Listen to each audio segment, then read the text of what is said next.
Cedric, as soon as you began to sat down, everything quieted down, everyone sat down.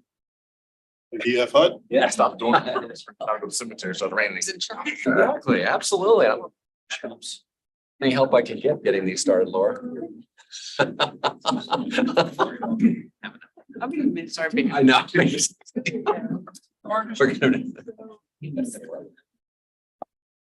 Well, good morning, everybody, and welcome to the Board of Business meeting. It's great to have everybody in the standing room only, but for good reasons. I think we've got a set of guests here we just are very anxious to hear from. But before we get into the program, Kevin, you want to just touch on a few housekeeping items, and I'll move through a couple quick resolutions, and we'll get on the program. Certainly. Thank you, sir. Good morning. Just a reminder, Bill White's team coordinated live streaming for all regularly scheduled full board portions, which will include our working lunch today and the academic board meeting afterwards. The last thing I wanted to highlight, just to call everybody's attention to the schedule, we've had some location changes to try to coordinate and minimize transition time. So we're going to heavily use the 701 boardroom in the library. With that, just a couple floors up, you can take the elevator or the step. Just look at those locations. It might be different from last meeting. Appreciate that. It's obviously interesting conditions, and we don't have rain capes. That's right. We haven't been issued to board members, so. But any questions on that before we move into the program?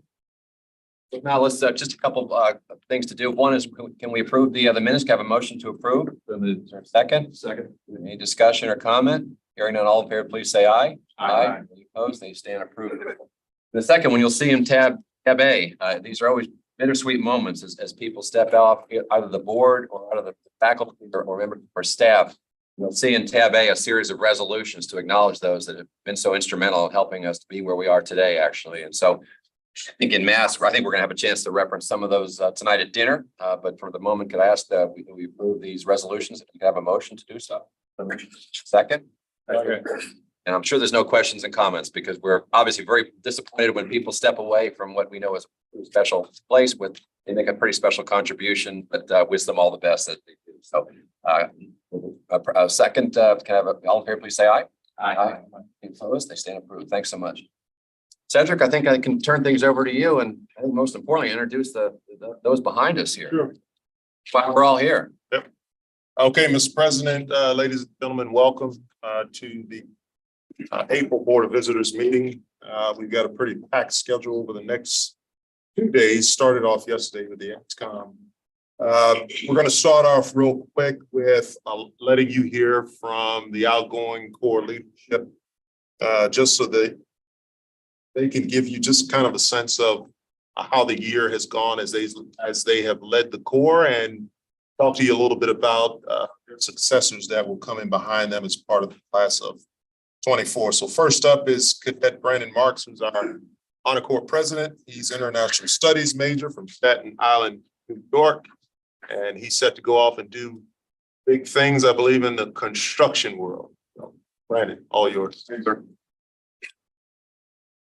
Morning, everybody. Morning, Brandon. Morning. As always, thank you for having us. We really appreciate it. I'm going to keep today really succinct. I've got a brief before at 8:20. I'm more excited to do bring more around. So I'll tell you, like, it's been a heck of a year, frankly. A lot of ups, a lot of downs, lots of lessons. Thank you all for all your support. Thank you to the Corps for their support. To my guys and girls on the Honor Corps, I couldn't have done anything without them. Anything that's going well, I can frankly just attribute to them. Anything that's been a failure is probably my fault. But it's been a blast. And I'll tell you, there's been nothing more gratifying to me than seeing next year's leadership come. There could not be anything that makes my heart smile more. With Warner Collier coming in, I know that he'll do probably 10 times the job as I could ever do. So I could not be more excited to introduce you to him, excuse me. So just to put into perspective, honors program, Honor Corps president, the battalion XO next year, remember the soccer team. So Warner can literally do everything on post. I don't know when he sleeps. I haven't seen him sleep. I don't know if he does. We'll see. But with that, Warner Collier, go ahead.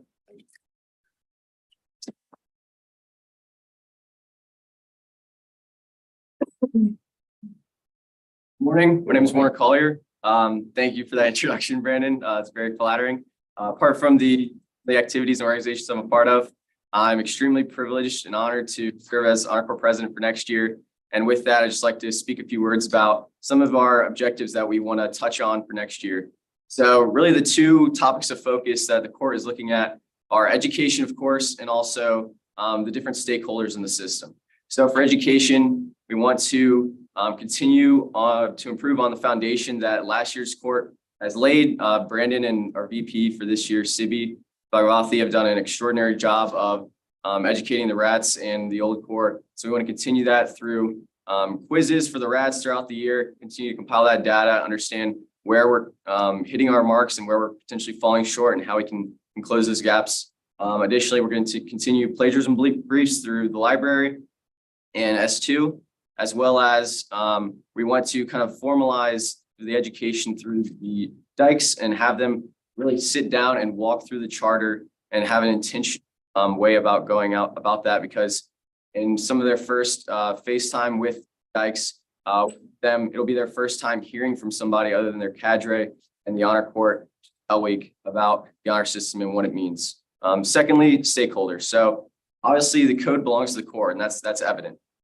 We also wanted to see where can we pay attention to areas that maybe we haven't in the past. So firstly, NCAA athletes. So like we have company reps, we're also going to implement team reps for next year. So we have members of the honor corps, which are assigned to each individual team. We've already started that process of reaching out to coaches as well as team captains. And we're going to meet face-to-face with them in the fall and provide, cultivate that relationship and provide another outlet that they can go to ask questions and have more buy-in in the system, quite frankly. Additionally, we want to pay attention to faculty as well, because even though they're not necessarily, in the core, obviously, they still have a part to play in the system, right?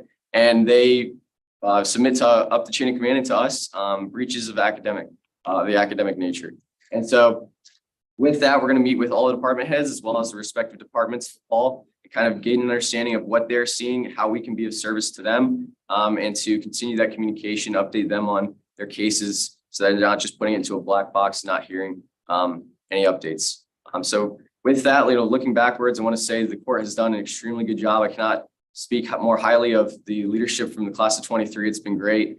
They've given all the tools for us. And looking forward, we have some BRs and for the rest of the court and for the rest of as well as the court itself. I'm extremely excited for next year. We also have some superb assistant prosecutors that have been elected this spring. I'm excited to see what they'll do. And with that, I just want to thank you for allowing me to speak. And I look forward to next year and continuing to build reverence in the system and to continue to produce our end state of men and women who are honorable graduates and understand what it means to be from VMI. So thank you.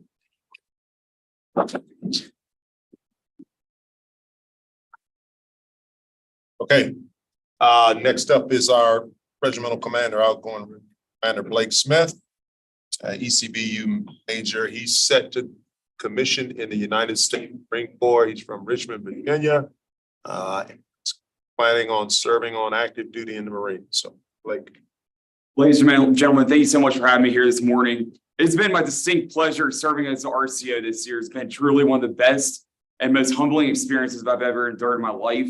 And I remember when I came into VMI, the reasoning of which I wanted to do it is because I wanted to have a leadership experience that's going to be incomparable to most other colleges. I had the opportunity to go to Naval Academy. I had the opportunity to go to Citadel, but I chose VMI because it gave me the unique opportunity that's just different from any other college in the country. So I'm standing in front of you today saying I sincerely appreciate everything about this school. And I truly love this school, and that's why we chose the RCO that we chose today, Mark Shelton, because he has the same love and passion of this school as I do. Mark will be introducing himself along with the entire staff, the battalion commanders, the new chief of staff, along with the RXO. So we'll turn it over to Mark Shelton. Thanks.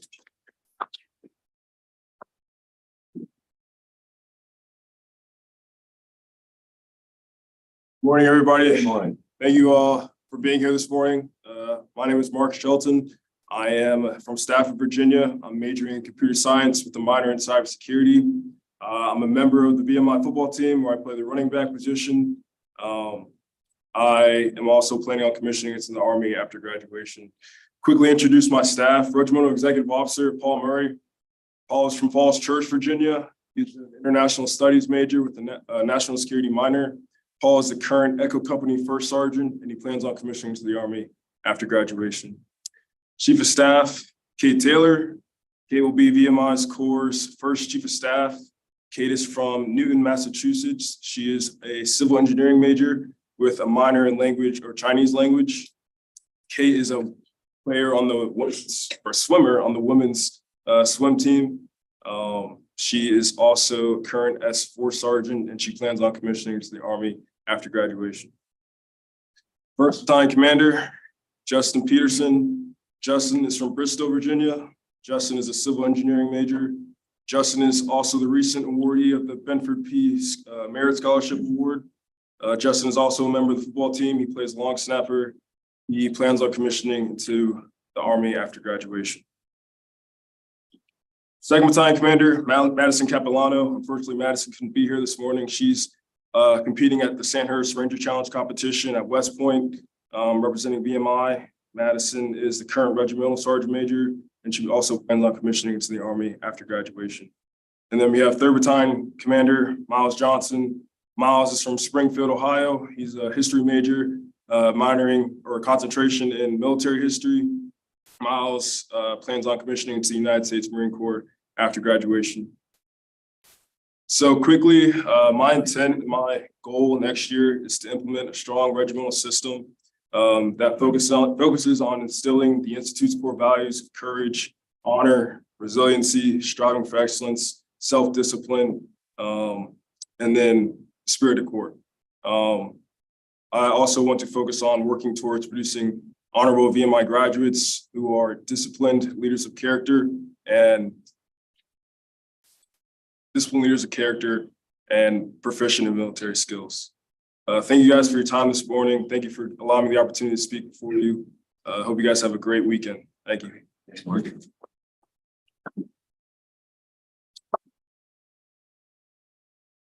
Okay, last but not least, is the first class president. Cadet Cameron Kavanaugh. He is an international studies major. He's from Sinking Springs, Pennsylvania, and has done a superb job this year as the first class president. So, Cam. Thank you, sir. Appreciate it. Ladies and gentlemen, it's an honor to be here. And what is the last time we will have the opportunity to address you as cadets. I think a few of us have a couple extra rain capes. We'd be more than willing to get off. But nonetheless, I thought I'd take the opportunity and just get a little bit more philosophical and just kind of reflect here. I had said the last time I had the privilege of speaking with you all that it's kind of become an opportunity where nostalgia and excitement are kind of hitting heads and birthing something that I don't know what it's called. We've had 4 years at this institution, and it's changed and it's ebbed and we've experienced quite a bit of differences here and there, but we've molded what has been our own unique experience. And the class of 2023 specifically has had a very distinct one. And I think that the impact that our class has made is something that we'll be proud of, especially when I think of Mr. Smith and Mr. Marks as we go out into the wild blue yonder. It's been an honor serving alongside them, and they're some of my best friends, and I can firmly say that. May 16th, 2023 is coming into fruition, and a date that seems so far and distant and was etched into this 14-karat gold on my hand is becoming a reality. And when we stand upon that stage in Cameron Hall and shake General Winds' hands, it's going to be a little bit of tears coming down the eyes, hard to see here and there, but an honor that has been long awaited. What I will say is this, Chaplain Phillips, one of the greatest men I have ever met in my life, gave his farewell sermon this past weekend, and I think he summed it up. And if you would allow me to, I'd like to share one of the verses that was in his last sermon. It was, "I have fought the good fight. I've finished the race, and I've kept the faith." 2 Timothy 4:7.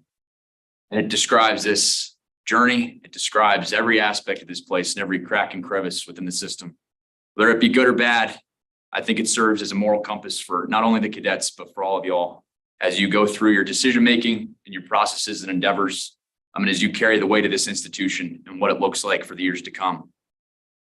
And the biggest thing I've learned here is to make the best decision you can, the surrounding circumstances at hand. And as long as you think it's right, and as long as it stays firm with who you are, you can't go wrong from there.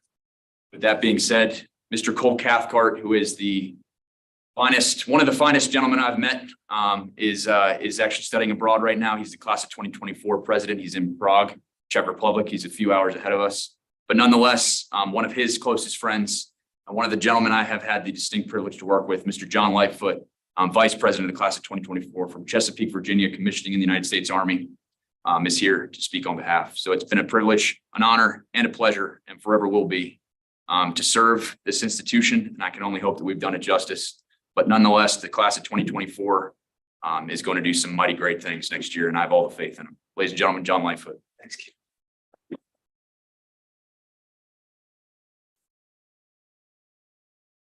Ladies and gentlemen, unfortunately, Mr. Cathcart couldn't be here, but our mission still remains the same across the board. And that's ensuring that the traditions and values of the Virginia Military Institute improve and remain strong for generations to come, as well as ensuring that the cadet experience is the best it can be in all aspects, really moving forward, ensuring that these things continue on down the road and setting up next year's class and the rest of the classes up for success long after we're gone. And really that's working with them, my brother Rats. I think we have a chance to really set ourselves up for success moving forward. Thank you.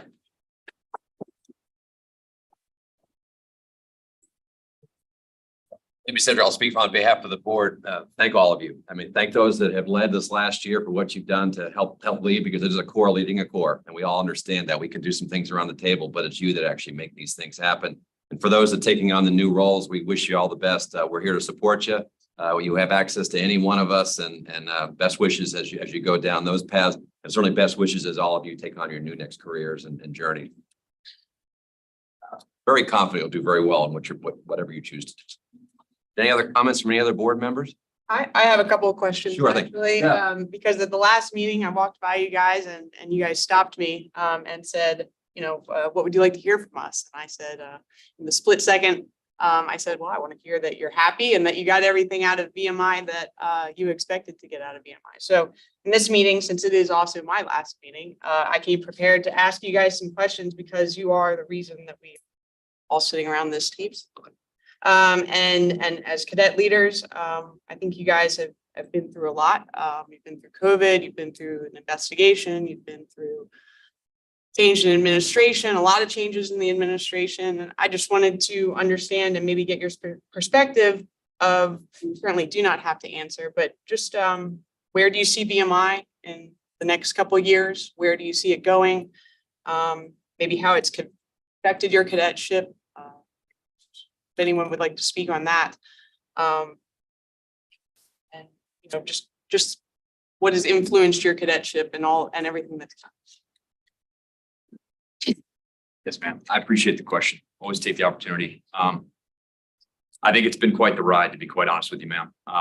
And like I said, I mean it when I say I think the class of 2023 specifically, and this is no offense to any current class in barracks, but I think we've seen the majority of what a modern day class will see and how difficult it could be orienteering through what is the modern day society. We came out of COVID. Last year was kind of the first year that we were kind of setting our feet on what we thought was a steady ground, working out some of the kinks. In the class of 2022 definitely had some cards that were difficult to handle, but I think that they did their best and set us up as best as they could. We kind of, like I said, reflecting, ma'am, through the investigations and what is the outside external forces, if you will, for all of those who are not in this room. To be quite honest with you, I think those who are in this room probably are the only ones that need to be a part of any conversation. And I know that that's a lot easier said than done, but the external forces and the control of which they might seem like they have over the institution, perhaps the continued efforts to clear the waters of who and where the institution is headed. I think General Wins and the leadership at this institution, sir, and the rest of the board, continuing to make the efforts on determining the trajectory of the school and where we want to see ourselves as a unified front across all departments on post, across the alumni agencies, across each association, the foundation, the Cadet Club, athletics, academics, the military aspect of this institution, the stars continuing to align, is what I would like and hope and pray for that this institution can keep striving for. And I'll keep it at that, but I appreciate the question, ma'am. You said it better than I could have, so. We made changes to General Order number 1, and we've had lots of comments. I've certainly had lots of comments, and I just wanted to hear from the cadets, like how how that has affected maybe your day to day, if that's been working out. And then also just kind of speak to barracks life. We have, I think there's been talk about cadets having excessive amounts of demerits and things along those lines. And I just wanted to hear from you guys what your perspective was on that. Before you ask the question, let me make a comment. Gentlemen, you are wise behind your views. I only wish that that wisdom at your age be imparted upon many others that are much older than you. I only can hope to have been as wise and insightful as you gentlemen are. So I want to make sure that you all understood that. Understand the questions. I was inspired just hearing where you answered that question and how you put it in perspective. Appreciate it. Wise, well beyond your years. Well said. Thank you, sir. And do you mind repeating the question so we can answer? It was general order number 1 and that seemed to be a big change and I just wanted to hear talk of higher amounts of merits and disciplinary issues within barracks. And I see if you all had. We can kind of collectively talk maybe a little bit about general order number 1. And then I can kind of take the high rise of demerits recently. Yeah. So general order number 1, obviously transitioning out of COVID, it's been pretty challenging trying to find that correct balance of balancing academics, military, along with athletics. It's something that we've been kind of experimenting with the Corps, and it's been kind of challenging working with that. And I think there's a little bit of ways in which I think we can improve, and I'll be sitting with Major General Wins at the end of this semester to go over that, find some ways we can improve upon that matter. So that way we can make it a better product for class of 24 in the years coming up. Does that answer your question regarding general order number 1? Yeah. And then you also. I think the biggest thing was what Mr. Watkins had said about the Corps, leading the Corps. And if we are to continue adopting that mindset, providing a clear definition of stewardship is something that the Corps would appreciate. I understand that there are some blunt realities of which cadets might not necessarily be able to literally run some of these parts of the institution, but clearly defining the capabilities of cadets, but also understanding that cadets are much more capable than we might appear. Making simple phone calls here and there to coordinate things across post is something that we do. And getting events planned and off for the running with proper planning procedures in place is something we can do. General order number 1, for those who might not be aware, is the general order that outlines the cadet schedule. And I think that the windows of opportunity of which we have to lead the Corps and the capabilities that we are allowed to kind of bring into fruition perhaps could be up for discussion once more for review to make sure that we are in lockstep and that we are maximizing cadets' opportunities to lead. But nonetheless, I think that a continued conversation about it to make refinements would definitely be worthwhile. Thank you. Sorry to put you on the spot. But you guys, you had interviews with them at the end of the year. I do. And so good. Well, thank you very much. Yes, ma'am. I really appreciate it. Thank you for everything. We owe While you. we're putting you on the spot, can you comment on this year's rat line?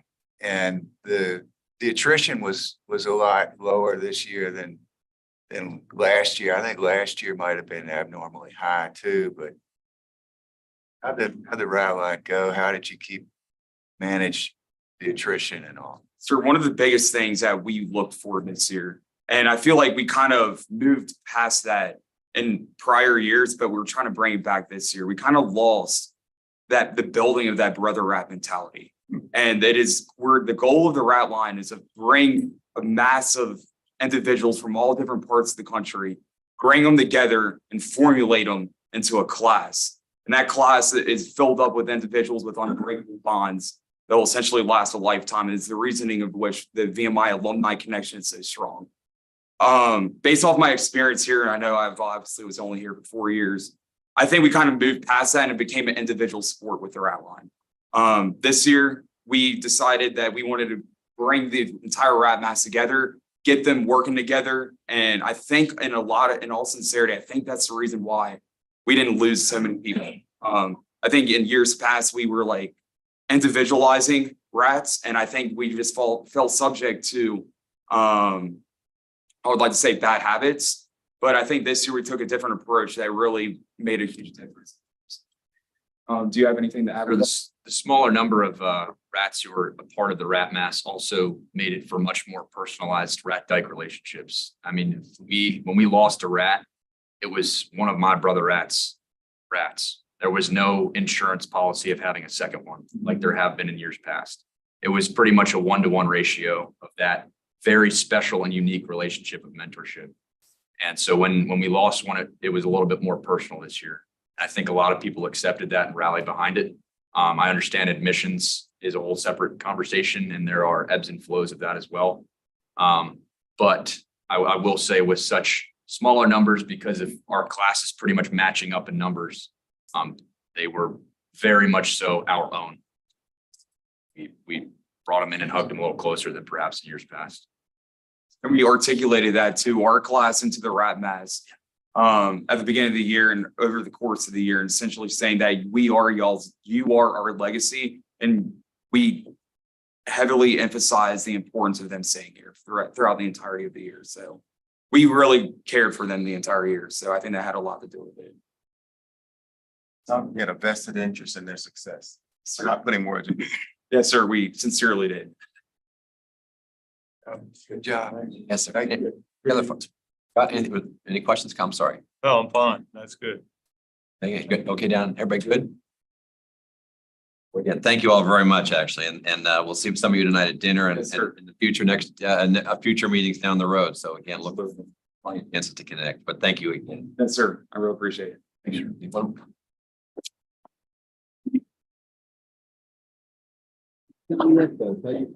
Yeah, we're not done yet. Okay, so to you all, you're welcome to stay, but certainly since this is superintendent's time through a revised GO1, you're free to go. And attend to the things that you need to attend to as you prepare for the start of classes. So thanks. Thanks.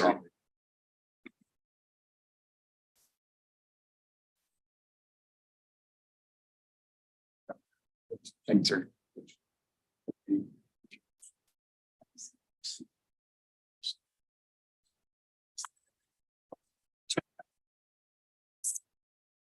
Thank you, sir.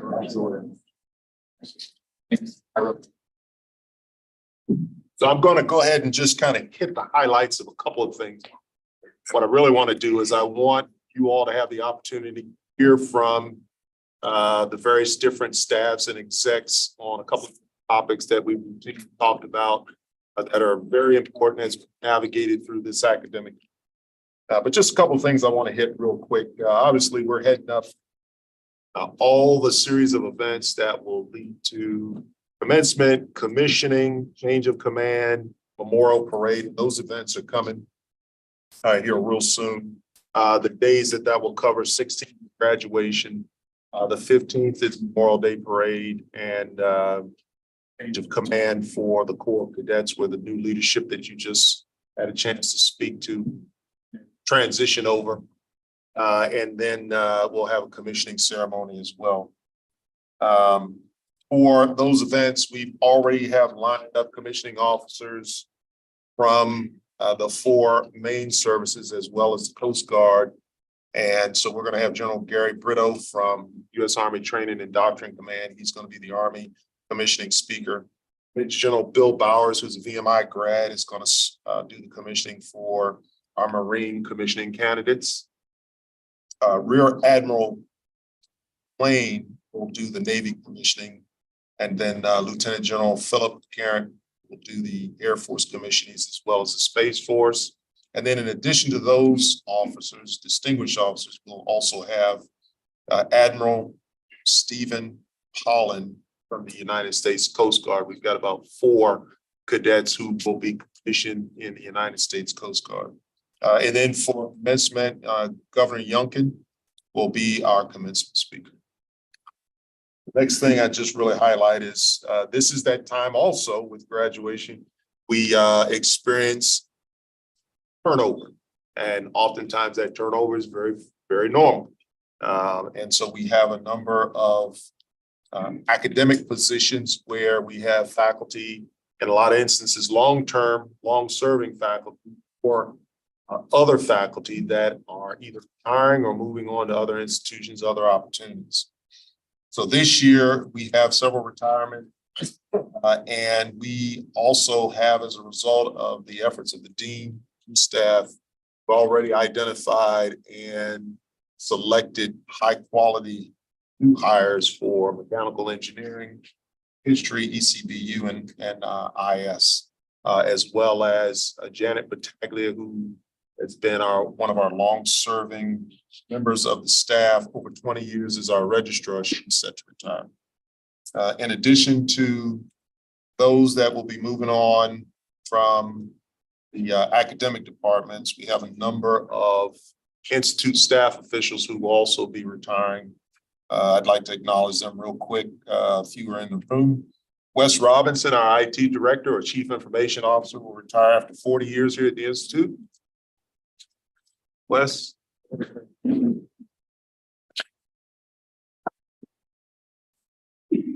David Copeland will retire after 31 years here at the Institute. Not Copeland here? No. See him All now. right. Professor Wayne Neal, 30 years. Professor Ed Reister, 25 years. And Professor Turk McCluskey after 25 years. Jay Williams, who has headed up emergency management, will retire after 20 years. And then, as was mentioned earlier, Bob Phillips will retire. Chaplain Bob Phillips retire here as well at the end of this academic year. We also have 3 departing members of the staff. Susan Lamert, our IG, will be resigning to seek employment in another occupation. John Hartsock, who is deputy commandant, will be moving on as well. And then my XO, after 2 years, Kevin Ryan, is going to be moving over to the agencies to take on a position there. And so all these folks have done a tremendous job for us here over the time that they've been here, and we wish them well. With graduation, we will have the numbers roughly about, and I don't have the exact number, but about 3 cadets we expect to walk across the stage as graduates of the institute. Of that number, about 20% of those will graduate with institute honors as institute honor grads or distinguished grads for the institute. That means that they will have obtained a higher than 3.5 GPA. So certainly that's reflective of the great work that they do, the quality of young men and women that we continue to bring into the institute, and how they're able to find and hit their stride and do impressive things academically. We'll talk a little bit about admissions and financial aid, but one of the things I want to highlight as a deliberate effort done by Bob Mareshi and his team, and we've been talking a lot about how we needed to better integrate and synchronize the efforts of our strategic enrollment management efforts. That's just kind of getting better synchronization, certainly between admissions and financial aid, but also the marketing component, but also everybody. Everybody needs to be more of a stakeholder in how we recruit, how we retain, and how we allow cadets to come here and work their way through academic and educational journey of VMI. So one of the things that the dean and his team did this year was they were coordinating better with financial aid on applicants who might have competed for some type of institute honors, but fell below the cut line. In other words, they didn't score, they didn't perform as well as other ones that were awarded some type of financial monies for and being brought on as a part of the institute honors program. But what that allowed us to do was to be able to identify those students, which was something we had done, and work them through our admissions and financial aid component to ensure that because they were high academic achievers, and though they did not make the list for Institute Honors to work to find some type of financial aid that would be made available to them. And so that work came about, and the success of that work came about through the collective efforts of our dean and his staff working with the admissions team.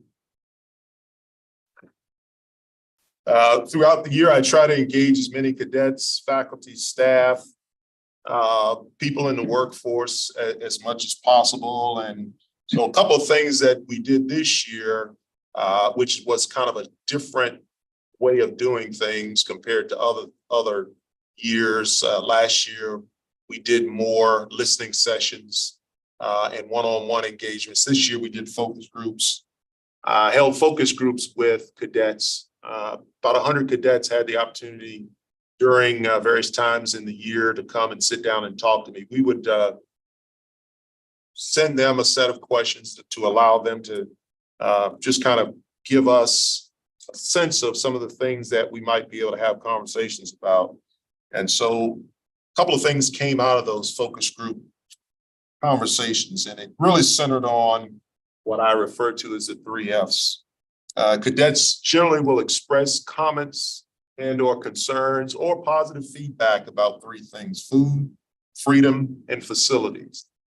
In a lot of ways, when it comes to the real top themes along those lines, there was talk about quality of life for cadets, which is centered around food facilities.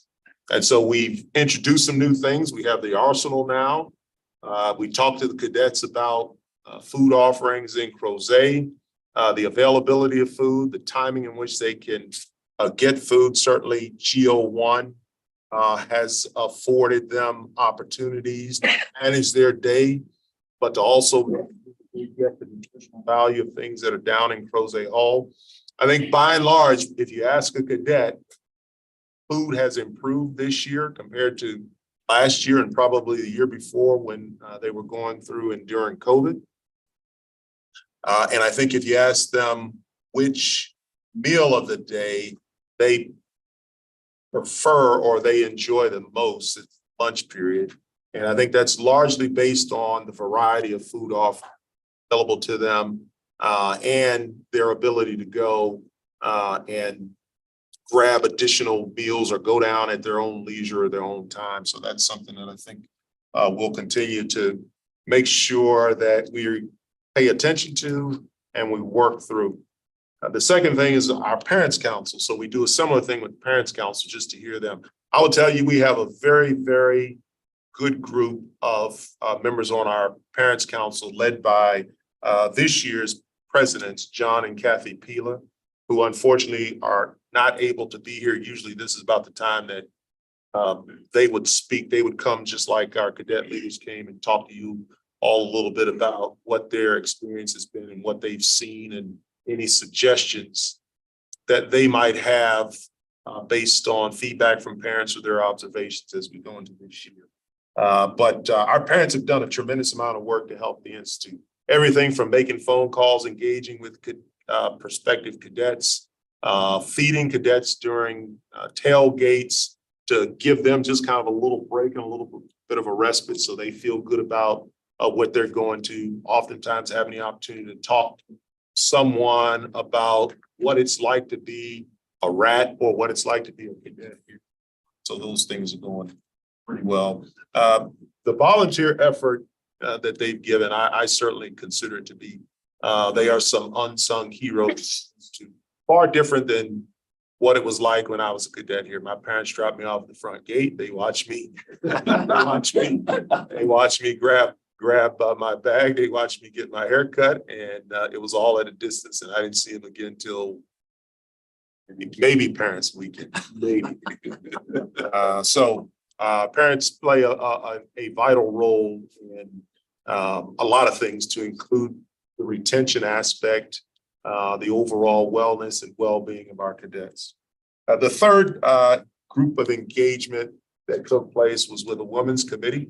I talked about probably last board meeting how coming out of the equity audit, there was this discussion about a faculty senate, and what the dean and I were able to discern from that conversation was really, it was more about faculty voice. So we commissioned, or we got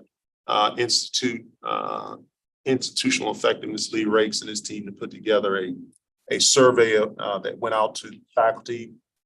Very, very good response. I think above all the things that we saw in those responses, we saw consistently low responses in a lot of instances coming from our women faculty. So that led the dean to conclude and recommend that we put together a senior women's faculty advisory group. And we brought on last year's leader in residence, Lieutenant General retired Gwen Bingham, to be a mentor to that group. And so that group got together several times. We allowed them to define the problem set, have conversations with the other women faculty, and define the problem sets that they see here at the Institute.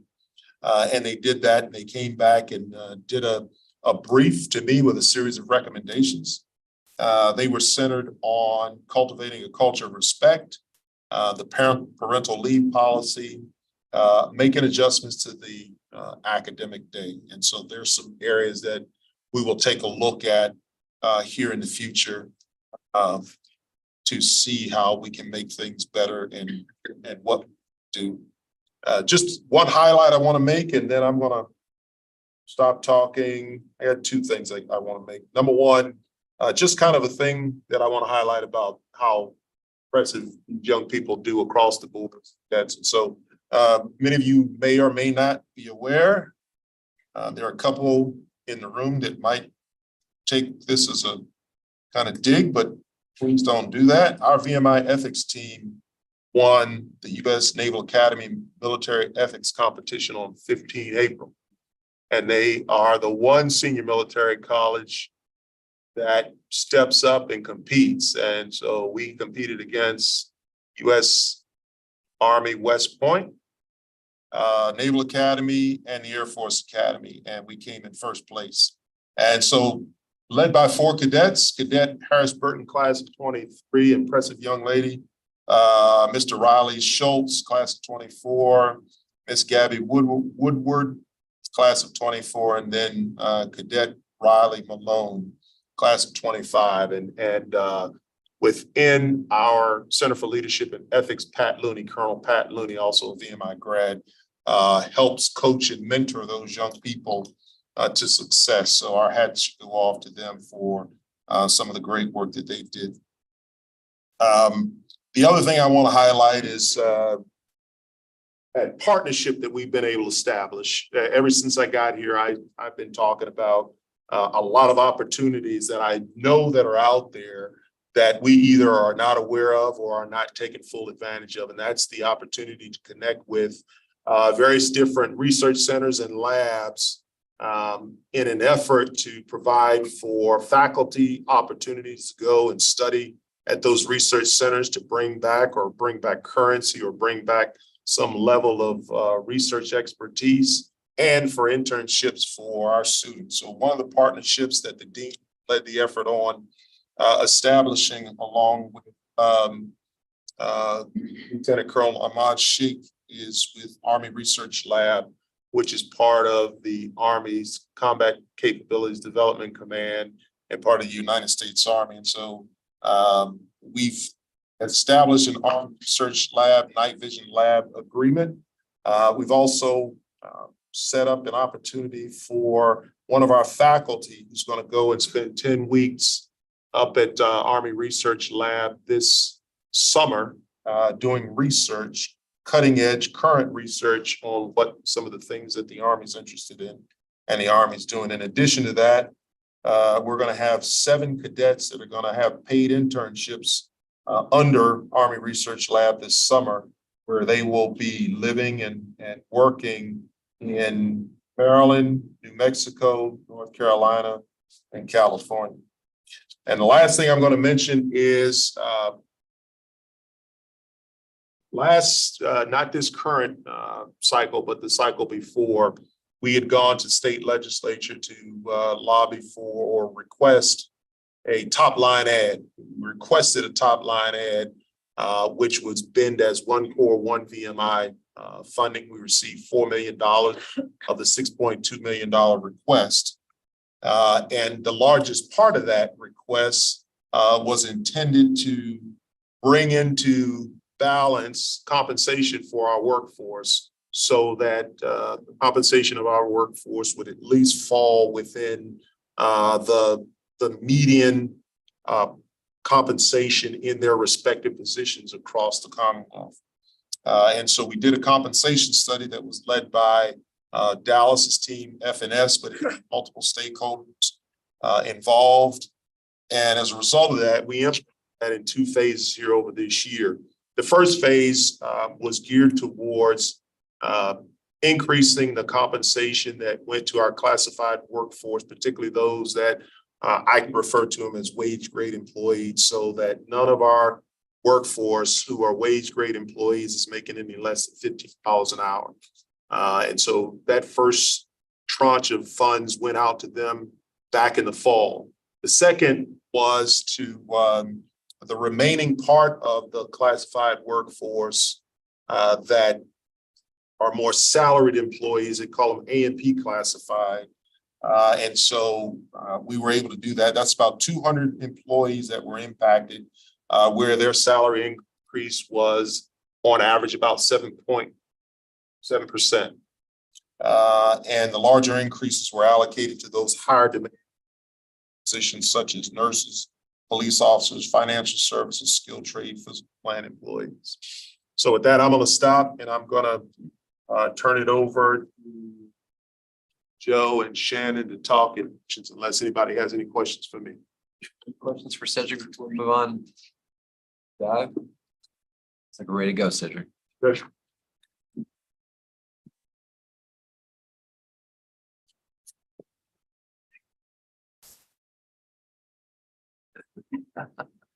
Morning, everyone. Thank you for allowing us the opportunity to speak with you this morning and give you a quick update on where we're at with admissions for seeding the class of 27, and as well as building out infrastructure and systems and processes to recruit in class of 28 and beyond. So I'd like to start, next slide, please. Just a quick snapshot of where we're at. The data is good as of yesterday morning, 27 April. We were at 950 appointments to the class of 27, tracking 2 readmits through the Miller Academic Center. With the volume that we have left in the admissions funnel, so that pretty triangle, we have 3 complete files ready to review where we can render an admissions decision, favorable or unfavorable. 206 incomplete files. So what this means is the individual has application items that they need to send in order for us to review and make an admissions decision. We have 232 post-view accounts created, no app. And so what that is, that's that intermediate step between when you're a hand raiser for VMI and actually starting the application. And we have 642 total folks left in the funnel that we're trying to move through. So a lot of our efforts are focused on that 206 and that 201. We're really trying to get them to that next step. Made some significant progress there, which I'll talk about later, in terms of being able to reduce that incomplete number, which has really helped drive the number of applications that were, or files, I should say, that were ready to be reviewed, where we could get to 950 appointments. Finally, in terms of yield, where we're at right now, as of yesterday morning, we're at 243 reservations for the class of 2027, 137 partial reservations. But that means that that individual has paid a deposit and has done something else, either completed the medical review process or sent in the post-appointment paperwork to admissions. We have 380. So when you add those 2 numbers together, that's about 84.5% of our target class of 450. We have 434 individuals that have actually paid their deposit. And that's the number that I look at, right? And you're ready to fork over $300 and pay that. And that is a very strong commitment and an indicator that that person is going to matriculate. Now, that number is different than for those on the Academic Affairs Committee deposit number on that weekly admissions report. That deposit number that you see every week when I upload that report is really partial and full reservations. but we track what we call pending partials. So these are individuals that are still in appointed status in our system, but they've taken a favorable action on their appointment.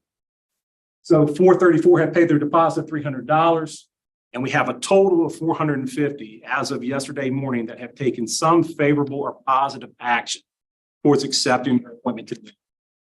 Why this is important? When you look historically over the last 3 years, and I went back 5 years, 7 years as well, just to kind of see, because sometimes 3 years isn't far enough back, especially with what we went through with COVID and whatnot. After May 1st, which is the deposit deadline, how many individuals that matriculate are moved through to partial or full reservation status? And the 3-year average is about 60, the 5-year average is about 55. So the fact that we're at 380, which is significantly higher than we had been over last year, as well as the last few years, tells us that we are in striking distance of our target of 450, potentially a little bit better. Any questions before I move on to the next slide? How many total completed applications were there? Right now, 1,000. I think I'm going to get to that. I think 1,175, I believe, is what we're tracking right now, sir. Completed applications. Correct. So if you're referring to the total application, I think we'll get to it. So That encompasses two types of students, or two funnel points, if you will, right? Those that have completed the application but are missing documents, as well as those that have completed the application but have all their documents in, and we can actually review their file and render a decision. I'm getting at the acceptance rate. So I think we'll okay. Peggy, can you please clarify what constitutes positive action for accepting appointment? Just like, yes, ma'am. So you either pay your $300 deposit, you send in your post-appointment paperwork, so your preference form, your statement of decision form, or you go through the medical review process. just those three. Correct. So 2 of those 3 makes you a partial reservation. Thank you. All 3 makes you a full. But we do have folks that maybe they have a medical condition. They go through that medical review process because they want to see if they're going to be disqualified so we're still tracking them separate. I think is good and is a positive indicator. As while the partial and full reservations continue to go up, the pending partial number of 70 that we're tracking continues to remain the same. So we're moving folks through, we're seeing that number go up, but who's coming in is remaining fairly steady. We know that, again, after May 1st, we're going to have, and really May 15th is that we're going to add 55, 60, historically speaking, we can count on. Okay. So enrollment projections, and just to explain a little bit of the methodology that we use to, we look at point in time data and we look at cycle in data. And we look at that over a 3-year period, and then we average those together. So I know that at any given point in time to cycle end, I can expect to add X amount of volume at every step of the admissions funnel. And so I think the top part of what you see on the left is of probably little importance. I think at the bottom, where it says appointments 1,009, and back in October, I had projected 1,011. So a little bit off of that.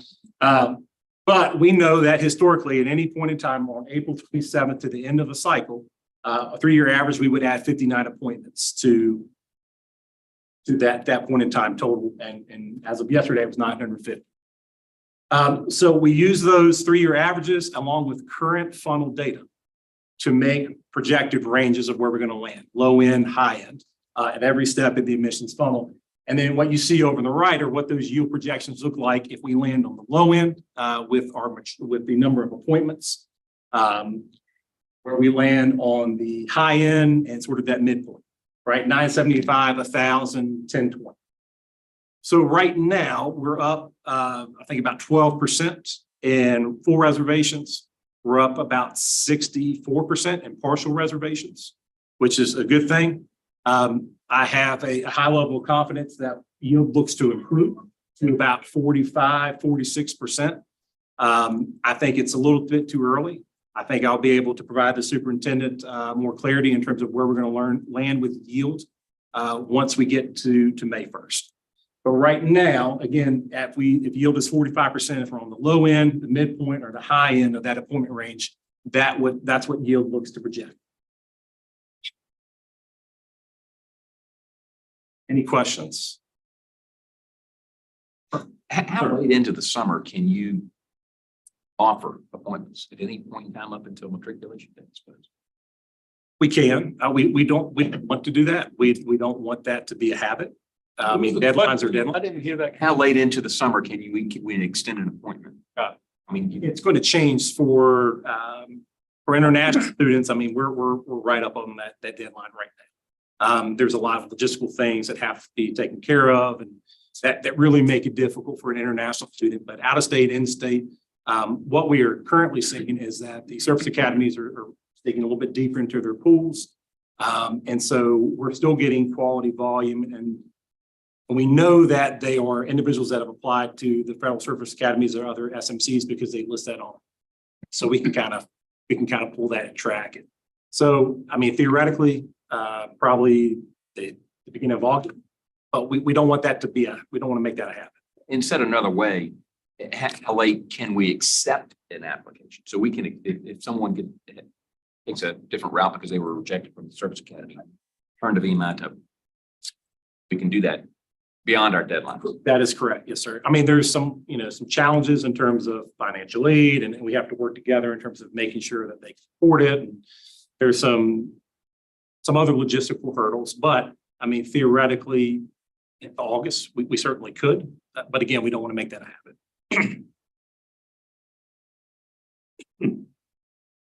Real quick, this is the world that we've lived in since September. And I don't want to get into too much detail, but I want to highlight a few things. So this is our weekly admissions report. It was run yesterday, 27 April. And I just want to talk through a few things to kind of show you, what we've done, the fact that it's made. And so the first thing that I want to talk about is conversion rates matter, right? And conversion rates matter because it helps you see, how you're moving folks through that inverted triangle, through that admissions funnel. So when I was hired, the superintendent was very clear. Bring in, seat the class and don't sacrifice quality. And then looking at the funnel, you see that increase. So that's the very first step in that inverted triangle. We're currently down 15.9%. That was 25% in August, September, right? So how do you do that? Right? Again, we go to conversion rates and why this matters. And I've talked about this before, but take a look at an increase. So that's a hand raiser. Somebody who says, I'm interested in learning about BMI. Send me literature, I'm thinking about applying, whatever have you. That first step is to create a post view account. So that's that intermediate step between interest and application. We're converting at a rate of 12.6%. That's higher than the last 10 years. And I didn't go back further than that. Last year, we converted at 9.9%, which doesn't sound like percentage-wise a huge difference, but when you're talking about 13,197 increase, that matters. That's why when you look at that next step, we're down 16% in an increase, but we're actually up almost 7% in individuals that created a post view account, right? And that's intentionality. That's adding quality volume into the funnel. And I know I've said it in this forum before, and I've said it around post and meetings, but when you buy names off of a list, every college does it. We have to do it, right? We have to build volume, but those yield at a much lower rate. It's the organic increase. It's the ones that go to your website and click on inquire. It's the ones that you go and you shake their hand and you meet them at a fair, right? It's those that yield at much higher rates, 15, 20%. And that's why you see, while the overall volume is lower, you see the interest in terms of taking that next step much higher. The next thing, and I bring this to your attention because this is a problem that we identified and we're addressing, and it will be fixed for next year, is that we're leaving, Colonel Wapp, you can go back, sir. We're leaving about 500 applications on the table. I draw your attention to this number here, 1,665 post-view accounts created, and I draw your attention to the total application number of 1,178. It's a little bit under 500. So we had almost 1,600 and let's just call it 600, 1,670 or whatever, folks that said, hey, I want to apply to be mine, seniors. And where we're at in terms of getting them through the process where the application is done, 1,178. Next year that goes away, right? We feel pretty confident that we're going to be able to get about 90 to 95% of these folks right here to go ahead and submit that application. Because the application is going to be one click from the homepage, our primary application that lives within the CRM. Our secondary application, the Common App, is going to feed directly into our CRM. On average, you see about a 20 to 25% bump for four-year publics that join the Common App. So it's been a little bit of a challenge this year, but we have identified that as a problem. We've developed a solution and we're currently implementing that so that way we have it in place for next year. The next thing in terms of, so how do we get to 950 appointments when you have 16% less inquiries in the funnel? You have applications started, 1,374. How do you get there? And the work has been done right here where you see total applications, 1,178. So what the team has done in terms of just, again, coming in, having to assess, right? Having to shift some processing staff over to enrollment services. And finding the right individuals, right? Understanding employee strengths and how those strengths can be leveraged and leveraging human capital to maximize outcomes. So we took a processing staff member and moved that individual to enrollment services so that we could try to move folks through the funnel. Sir, to your question earlier about turn downs and the acceptance rates and things of that nature, when you look at that 1,178, 206 of those are incomplete files. So we have 206 folks that have filled out the application, but they haven't got in all their documents, right? We're still trying to move those through. Last year, that number was 349. For the class of 25, that number was 423. For the class of 24, that number was 463. So we've decreased the number of incomplete files and folks that weren't able to get to that point to make an admissions decision by 40 to 55%. Okay. That's how we're getting to 950 appointments because we're moving folks through. We're intentional. We had to assess the comm plan that we had available for our use, and we had to fill in the gaps with text messaging, with our drip campaigns on a weekly basis to move folks through the various stages of the funnel. So that's how we've gotten to the point that, where we're at. Wait, do we know what techniques were most successful moving them forward? Was it text messaging? Have we identified what those are? Text messaging, absolutely. Okay. Response rate, I mean, you're talking 35, 40% in a lot of cases, but not all the time, right? So sometimes emails were more helpful.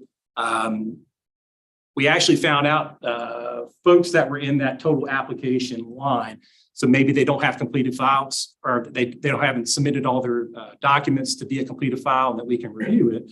We found more success reaching out directly to the guidance counselor. Student, where, hey, realize, Sarah or Johnny or whoever, they think that they have everything in, but we're still missing X, Y, and Z. Can you send that to us? And is that an email to the guidance counselor or is that a phone call, email to the guidance counselor? What does that engage? Typically, like? all three, Okay. text, email, phone call. With respect to the acceptance, and that's why I like the weekly admissions report because it gives you a point in time snapshot of where we're at. So currently for the class of 27, we have turned out 8 individuals. Last year on 27 April, we had turned down 11. The year prior, we had turned down 36. And the year prior to that, we had turned down 47 at this point in time. So I know when we talk about turn down rate and we talk about the acceptance rate, and we're comparing the point in time that I'm sharing with cycle end of says 372, I think it's a good idea to look point in time of what, because we're still working through the admissions funnel now. Question in that. Sorry. And I've got a lot more guilty knowledge than probably anybody. I got a huckleberry on my side. And to that point, would you say that's attributed to your process improvement relative to how you're doing the screening and how you're assessing the candidates? Is that making the difference in terms of you're, by going through the process, are you getting better qualified candidates? So therefore, you're turning down less because of the process. And I'll say that because from what the experience that from my other half is saying that their experience with BMI, they're finding that's the case, that you guys flushed out all the things that weren't qualified, and the ones that were qualified applicants. So her perspective is that it's a 180 from what they dealt with before.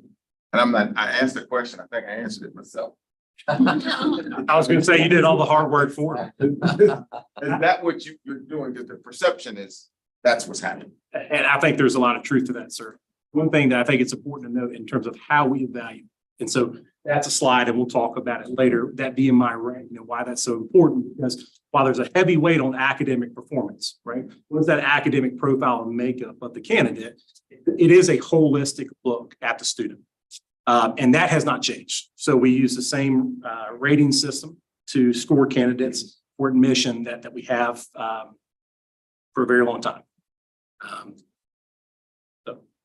Touch on that a little bit. I know when I was here, I remember a couple guys came in, they had like 6.0s or something.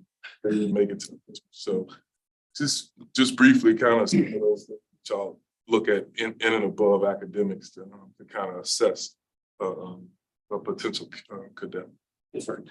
So 65%, or a little bit more than 65% of the total points possible on that evaluation are based on academic performance, right? So we're looking at course strength, GPA, curricular GPA, which is unweighted, curricular GPA is weighted. But then we look at extracurricular activities, we look at leadership, we look at what is their level of physical activity, civic engagement, and I'll actually show the evaluation form here on another slide so you can sort of see a look of what that actually looks like. Since we're test optional, we do look at standardized test scores only if it helps a candidate. Being test optional, if they have a good, strong GPA, but the test scores aren't necessarily, don't necessarily match the GPA, we don't count that or consider that when we're rendering an admissions decision. Again, as right now being test optional, that's the approach that we take.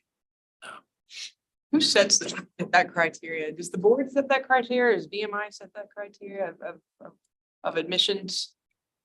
In terms of What it takes to get in?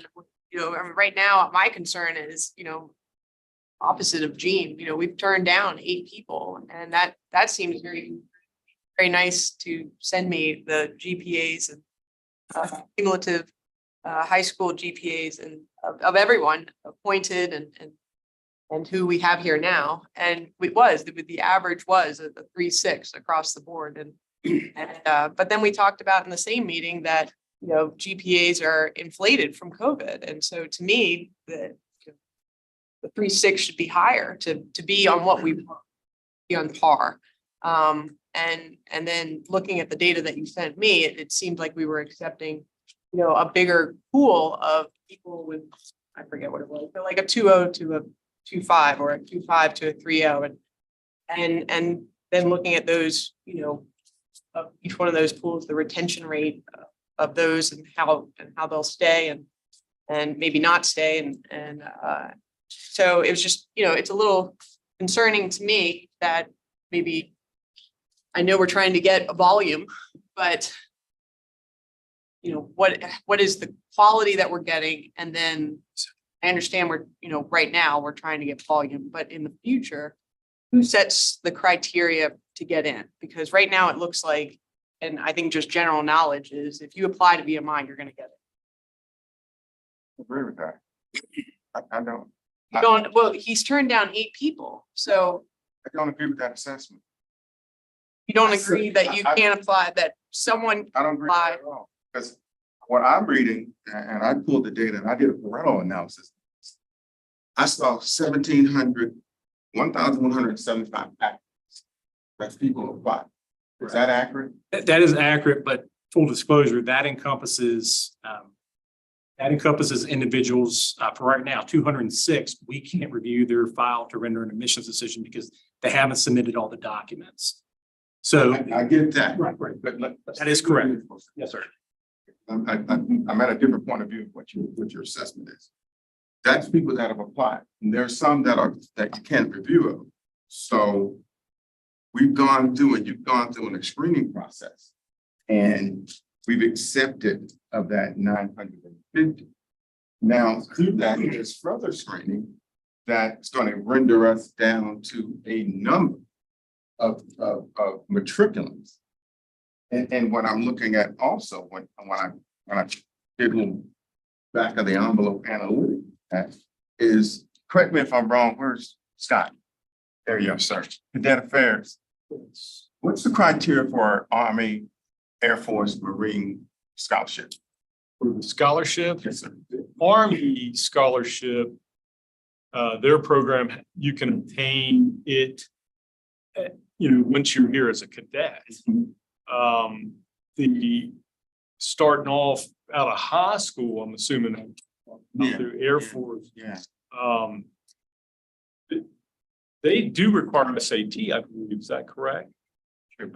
They do. I'll answer your question. They do. And I believe it's a 2.5. And Air Force and the Marine is I think you said last time higher, if I remember. Yeah. So the number of available scholarships. Correct. It's significant there, and the number of individuals that want to fly jets is significantly high. So they, you follow what I'm saying? Right. And so where I'm going with this is then if DOD is setting a minimum requirement, right? Because that's coming from defense. Right. And so we have, I guess, Colonel, what's our percentage of scholarship athletes? ROTC scholarships? Do we have an idea? That's when they. In terms of how many kids are on ROTC scholarship? Just wild guess, probably 30%. Well, when they enter as rats. Yeah. Less than that. Well, at least for this incoming class, we're tracking unofficially about 38 to 40% out of state. National ROTC. Out of state, but total.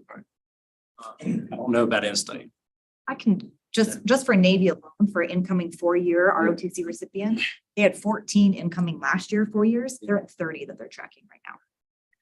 And my point on all this is simply that you've got some other criteria associated with it that are coming from DOD, and we have our criteria for what we're looking for. I have a different point of view. What you're saying that you understand where I'm going with this, and such that we're looking at this. DOD sets a criteria. We look at that criteria. We incorporate that, and then we encompass that into what we're doing. So we're accepting applications that now have been pre-screened with other qualified applicants that have gone through qualifications. We look at that. So I would come up with a different point of view saying we're accepting everything that comes. I'm saying based upon what I see here and then what you're answering is that we're getting some good pre-screened candidates. And again, I've got a little more guilty knowledge of what happens on the backside than most people in this room, that the process that they're undertaking, they do a really, really good job of making sure those qualified applicants that come into the table. I certainly hope that is the case. No, I'm not saying hope. I'm telling you from what I've been told firsthand that that's the case. So it's not a hope, it's a statement. Well, it's a portion. It's not all of them. I didn't say all. I said, correct, based upon what you said your concern was. I'm saying firsthand knowledge, the quality of the screening is higher. So it's not a hope. It is a process that has turned out better qualified applicants. Well, good. I think the only other thing I add to that is we are, Want to make sure they are working off of, again, the turn down list of the service academies. And I think generally speaking, any kid that comes off of that list, while they may not have gotten into one of the service academies, they certainly are of a higher caliber when you talk all the things that they use in their rubric to evaluate kids. But I think to the question that Laura asked, it's the institute sets the criteria for by which acceptance is occurring. I think. I would add to that, though, that the bylaws say that the board will do that. Set the- Yeah, I was just gonna say that actually, Ted. I think it's section 3, actually. It's in our bylaws that we're supposed to set the And we've never done that, I must say. So let's be talking about, ever since I've been on the board, I don't know that we've actually done that, but I think for me as president, I'll go back after the fact and look at now what that is saying and. Doesn't say decide- may, it says shall, so it's. Right, I'm just telling you, we've never done that before. So this provision has not changed in the bylaws, and I'll go back and actually see what we can do to be sure we've incorporated that more into, the activities of not just the board, but the academic committee, Bob. Because it does, I'm looking at it right now, it does say that, sure. But I can assure you, we've never had those sorts of discussions, but now in this environment, we'll elevate them for sure.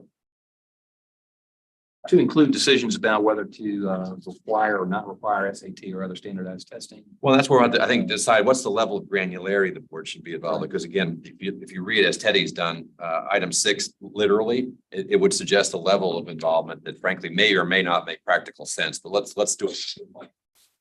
And can I just make this observation? We all understand that trying in different post-COVID application rates across the country, including in Virginia, and some data showing that the exponential growth at Virginia Tech, George Mason, and UK have sucked away opportunities for applicants to all of the other 15 or 14 public colleges in Virginia. And I don't know if this data is correct, but if you just check reported acceptance rates for 2022, BMI was 64% last year, MU was 86%, DMU was 91%, CNU was 86%, Radford 75%, Virginia Tech 57%. I don't know how accurate that data is. Accurate. Okay. Well, it's not accurate. It's not accurate. If you look at that data, how many rats would we have had? That's the data said we had like 500. No doubt we have bad yield. But that's based on a number that's flawed. How's it flawed? You said that a couple of times. What's flawed? Help enlighten us. I asked you to pull that chart up that he got that information from. See on there that the data just isn't accurate. Pull it up. From Shem. No, I just sat right here and Googled acceptance rates. So I don't know if that's accurate, but somebody's reporting that. Can't trust the internet. I can speak to Virginia Tech because they're one of our top competitors. They were in the upper 50s last year, but the 2 years prior, they were at, I think, right at 70% or slightly under 70%. And that's a game in a competitive environment, right? Because we are getting into this enrollment cliff where we saw a decline in the birth rate during the Great Recession. And over the next 5 years, we will see a 15% decrease in the number of college-age students every year going to college. It's simple supply and demand. So the strategy that schools have shifted to is increase your acceptance rates, assume a lower yield rate, hopefully meet or exceed your targeted enrollment. Whatever the percent is, I'd like us all to, Joe, the turn down data there. We turned down 8 completed applicants this year. We turned down 11 last year. Is that accurate? That is accurate. That's the only ones we rejected. Cycle end. So Mr. Gotwal's cycle end shows 372, but that includes individuals that were incomplete applications that weren't able to get to that point where we could render an admissions decision. And so we coded them as a turn down incomplete. The true number, if you want to extract that out from the data set, is 23 last year at cycle end. What do you project our acceptance rate will be this year? Probably depends on how we look at it. So it's going to be higher than last year. If you want to look at and extract those that have an incomplete file, it's going to be probably in the 90s. I mean, there's no way around it.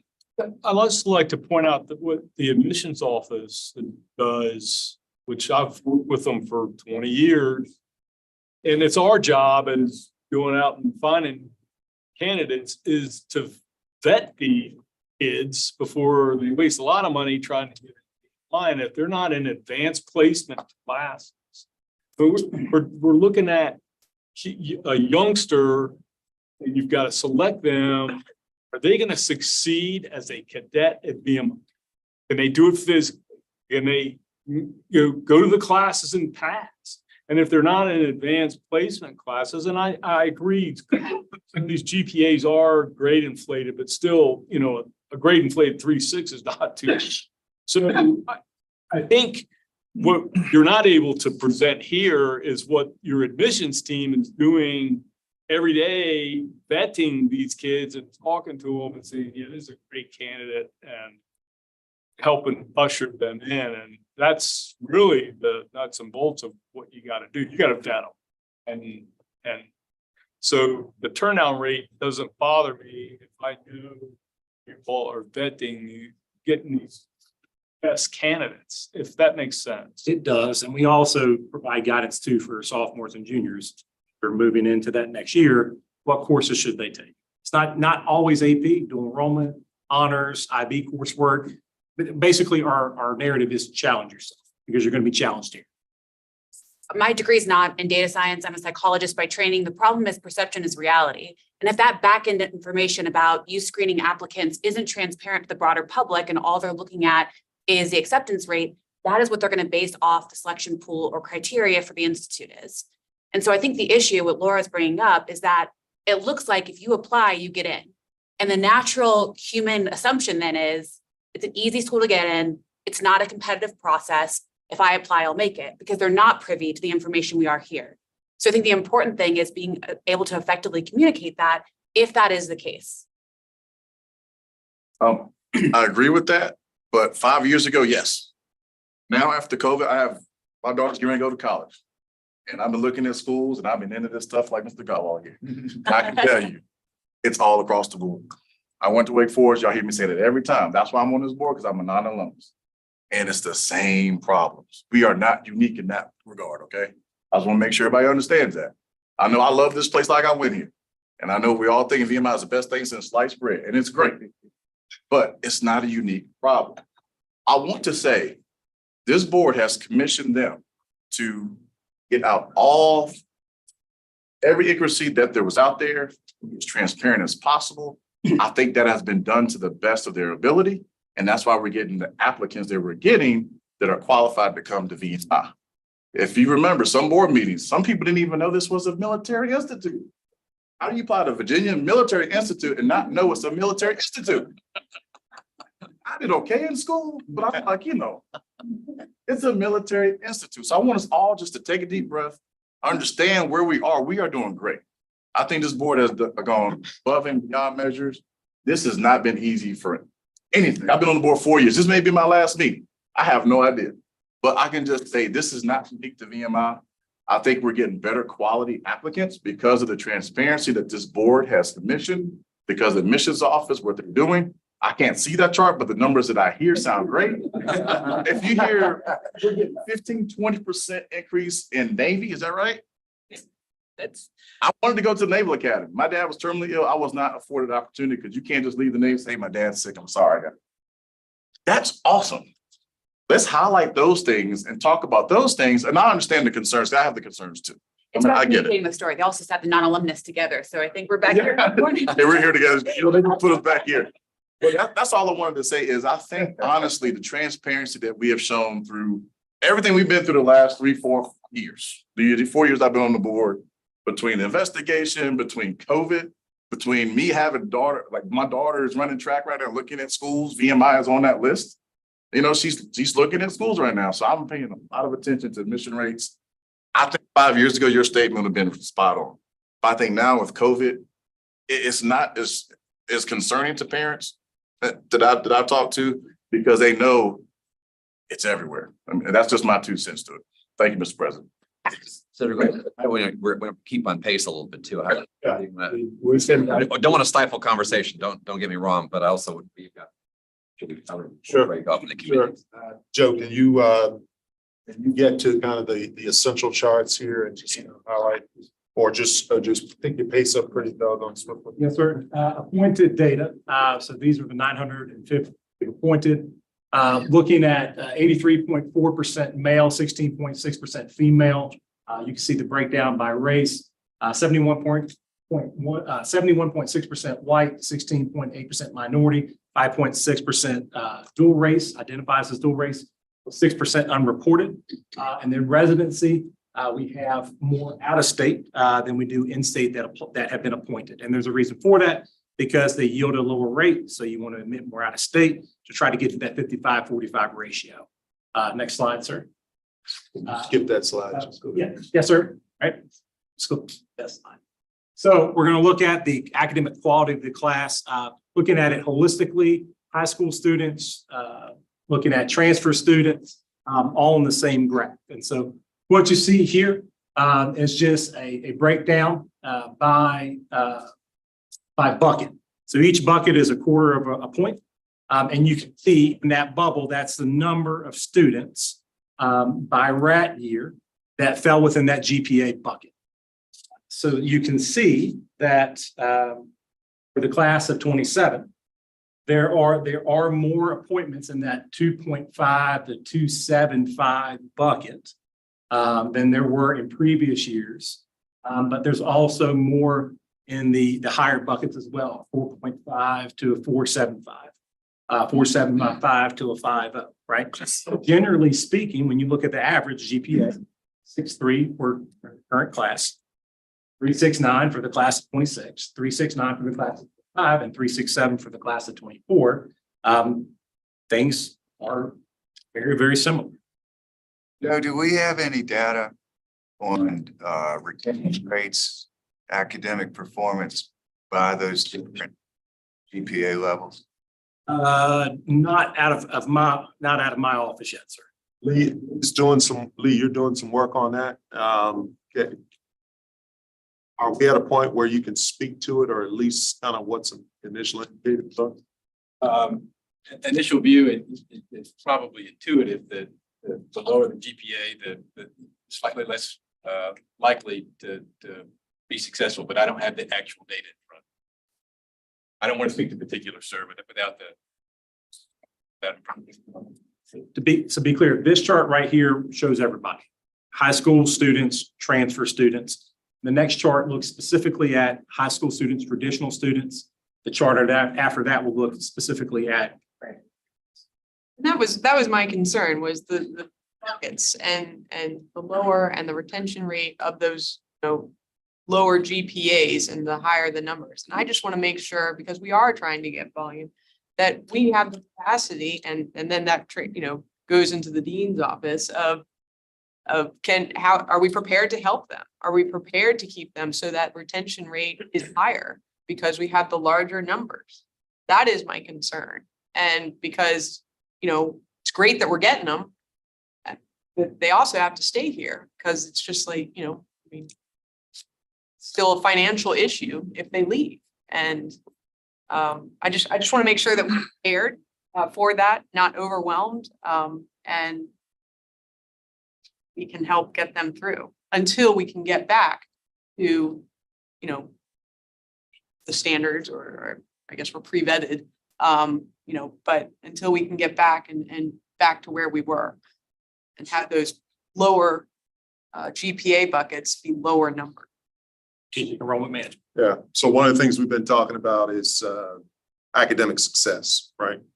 Regardless of kind of where you fall on this continuum. So Bob and his team have been doing some work. There's a SHEV initiative for getting additional funding for kind of Pell eligible students. Bob, can you just kind of talk about some of the things we're doing here with respect to FTP and?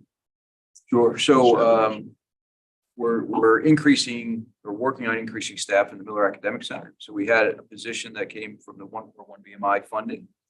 There's a search going on for another academic support person. We realized it's not just recruiting, it's COVID, pandemic, it's the quality of high schools. I don't think it's just temporal with pandemic. I think this is the sort of, when you think about academic rigor of high schools, it's probably in normal high schools.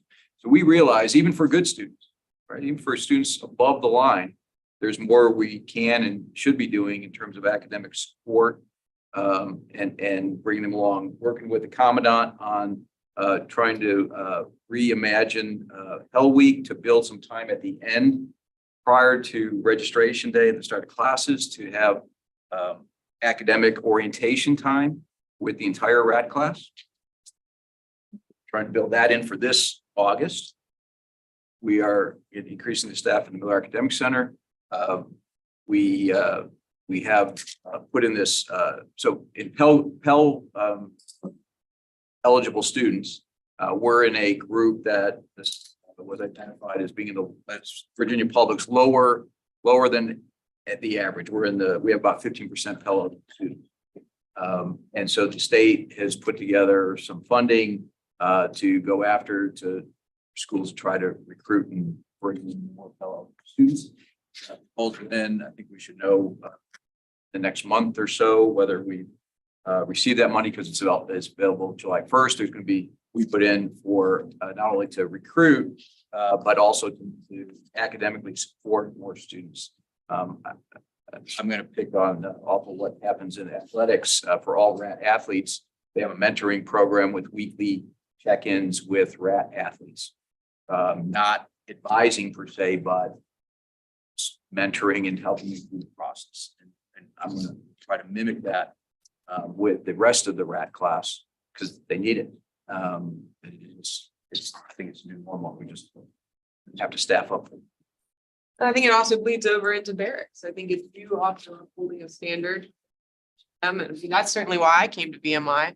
To have someone, I was bonkers. You know, I needed someone to tell me to sit down and study, teach me the priorities of what's important, and to buckle down and, you know, give me structure. So I think it all kind of bleeds into every aspect of why people come here. And I hope that we're prepared for that to help them be successful. We'll give them structure. Yeah. For the sake of time, since this is looking at students and transfer students, I'd like to go ahead and skip to the BMI ranking slide. Provided it could. So this is our evaluation form. Again, this is how we evaluate candidates for institute. That hasn't changed. Heavy weight on academic criteria, academic performance, academic strength. If you can go to the next slide. What you can see here is more or less, we look at that ranking out of a possible 46 points, which ranking for the class of 27 is 30.5, 31 for the class of 26, a 29.5 for the class of 25, and a 30.8 for the class of 20. More or less very identical in terms of how they scored or ranked when we are reviewing them for admission. The one difference is the class of 25, where obviously you see the spread is not as wide because we had fewer scores that were on the lower end of that rating scale and fewer that were on the higher end. So that's why you see the spike. But holistically, look at academics and extracurriculars and things of that nature. The class is very similar that we're bringing in as compared to the last 3 years. Next slide, sir. Maggie, how many people look at each application? Is that like one person looks at an application or is that a committee? It's by region. So since we divide that by regions, we have an assistant director of admissions that is responsible for reviewing the applications and making an admissions decision in that particular region.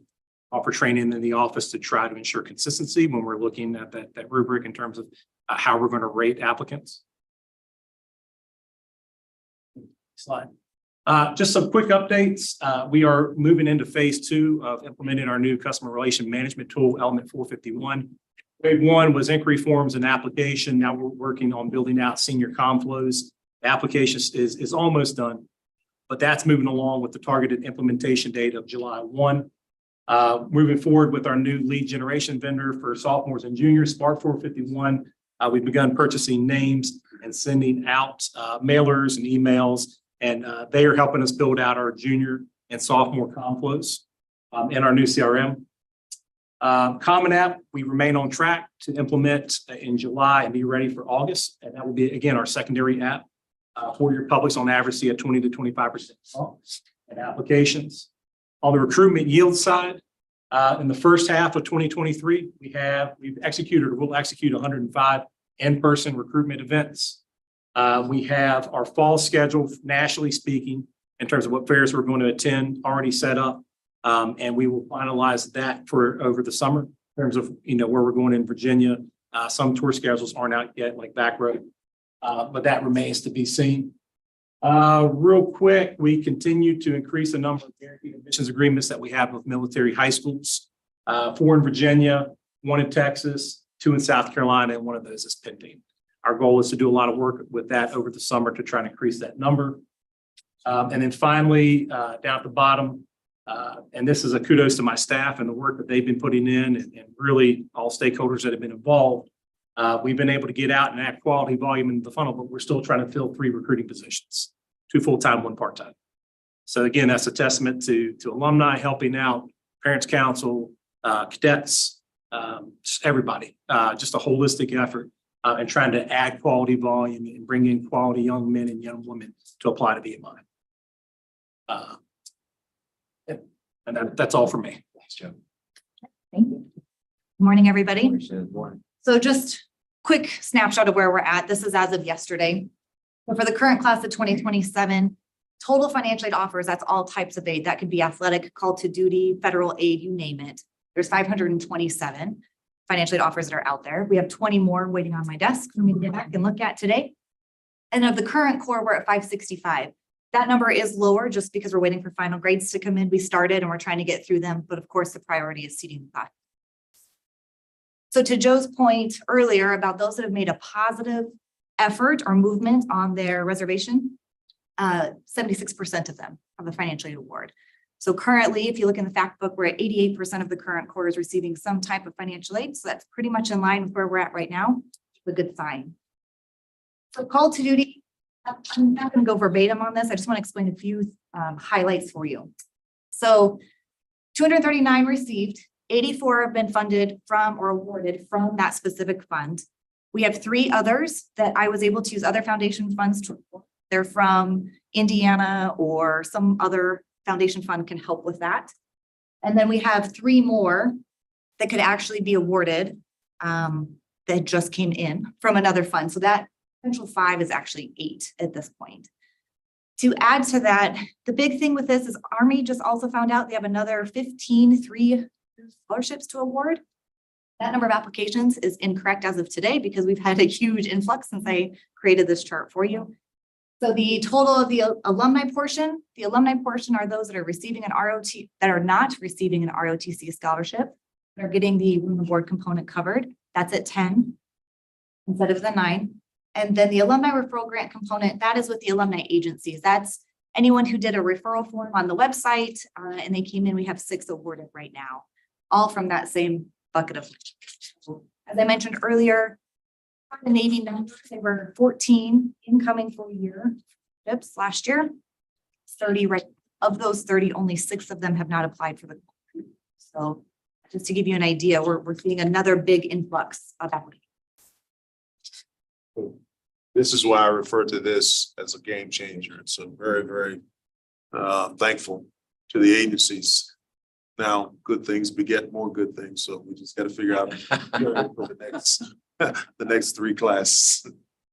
Thanks. Really appreciate it. Dr. Axum, I think Mr. Adams made mention in our last board meeting about high achievers, and I confuse these terms. When you talk about merit, and usually people go to the merit scholarship and there's a period for, when that applies. But those that don't make that cut list, but they are higher achievers, are we able or going forward to try to impact them so we don't lose them as he pointed out, those kids are winners, but if they get a rejection letter, they feel like they're losers.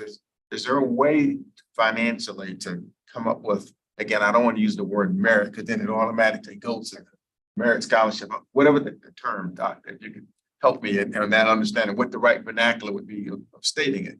And then, are we able to kind of capture those higher achievers that don't get voted? Absolutely. So Major General Wins brought this up earlier, the partnership that I had with the Dean's office. So when admissions was sending out the thanks for applying. You did not receive to honor scholarship. We identified the top 20 in that regard. And then I used unrestricted foundation funds in order to help give them a little bit of leverage to still choose to continue. I can, all of those we've only heard from 2 ones have accepted that. I could not tell you off the top of my head the exact number that they accepted, but only 2 did not respond. So it is working. And that wasn't a large amount either. It was not a large amount of money. It also speaks to, this conversation about whether or not the quality is there. If we're doing things for kids who were clearly capable of applying for merit scholarship, but just didn't make the cut because there were other kids that were just a little bit better, but we're still able to capture them as part of this class. That helps with the quality as well. That's what the problem doing. They're high achievers, but they didn't just make that 1%, but just 5% is still really good. And what we wanted to do, we were intentional with that. We did not want to offer the same amount of funds they were receiving from Institute Honors. That takes away from the integrity and of that program. And so we were very cognizant of that when we made those offers. We were also very cognizant of the wording that we used. So for example, Mary in the admissions office, when she sent those letters, she used my exact vernacular. I said, sorry, you were not a recipient of the Institute Honors. However, we'd like to offer you X named scholarship. So it was actually putting the donor name out there, told them the exact amount, made it very clear it was a separate scholarship from merit. So I hope to continue that. But yes, we did implement that this year. You're welcome. All right. Statistics, because we all love this.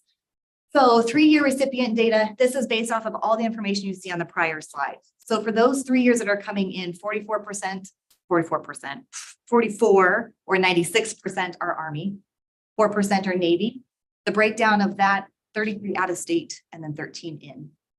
For your 4 years, again, Army and Navy, they're pretty close right now. So 50% Army, 45% Navy, 5% Air Force. I will say one of those Air Force is a Space Force, a 4-year Space Force coming in. And then 31 out of state, 7 in state. So that's just your breakdown, kind of give you an idea, which also aligns with Joe's chart of tracking the in-state and the out-of-state appointed students. Short and sweet. Any questions you might have that I'm happy to answer. Joe, I would, for Shannon, thank you so much for the detail that you've given us today. Very, very helpful.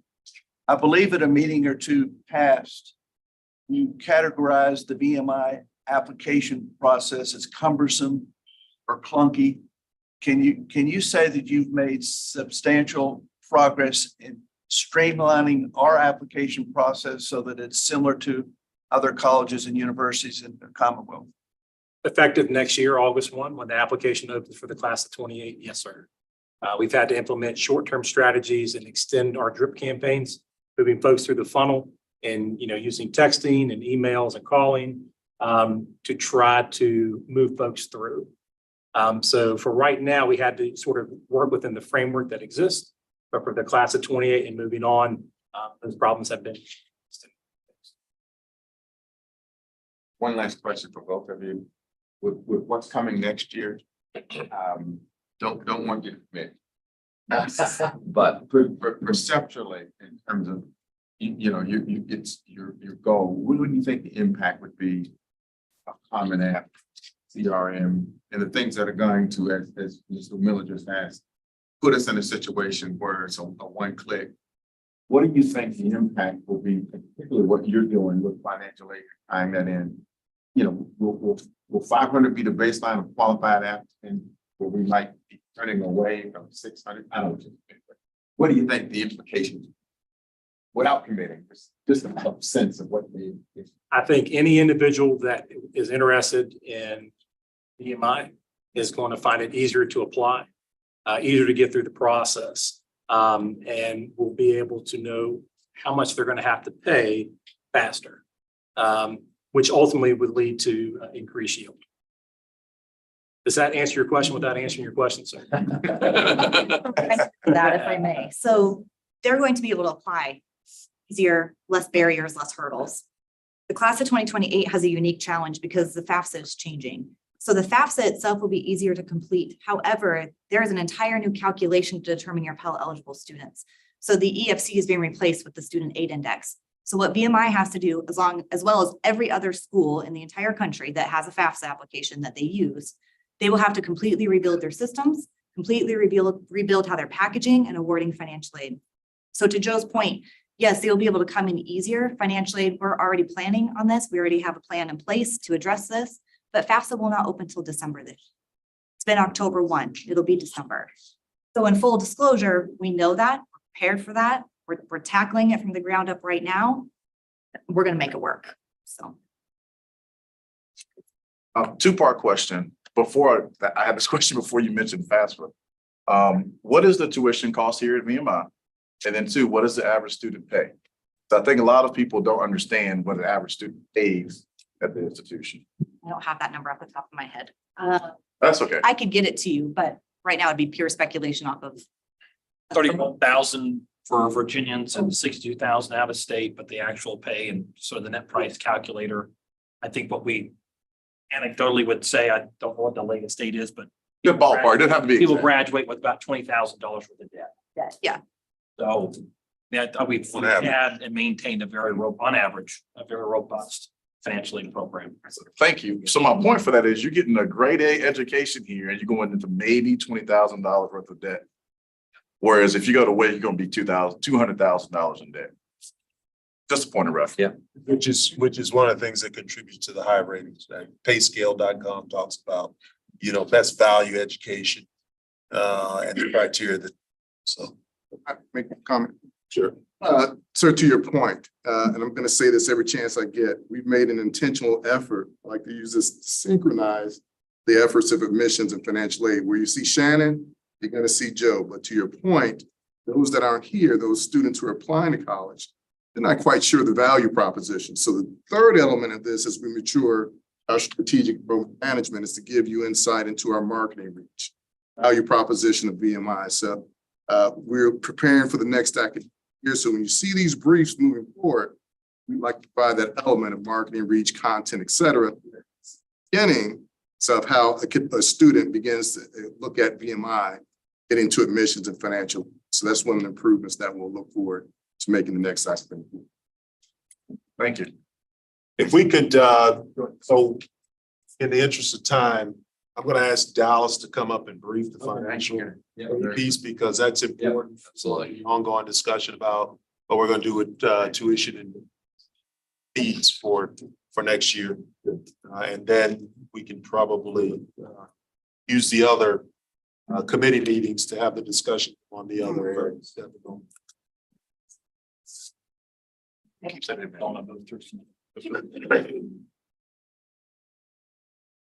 I'm going to expedite this discussion and move through just a couple of pieces, but not going to go into the details in the enrollment assumptions. We talked about those in the January meeting. You've seen the data for admissions, the enrollment of 450 breakdown in-state, out-of-state. Slide. This is the breakdown in tuition and fees that we're bringing to the board. We'll be discussing this as well as other options. AFP committee, this is a 4% tuition increase, 3% on fees for in-state and out-of-state. We have other models that we'll also talk about, but at the null set, this is our proposition. Next slide. That's what we're talking about. The board needs to decide on that. That's one of the key decisions we have to make over the next couple of days. That is the key decision you all will make tomorrow is about the actual We'll go into tuition more rates. detail on the recommendation. Correct. Next slide. Yeah, we can skip through.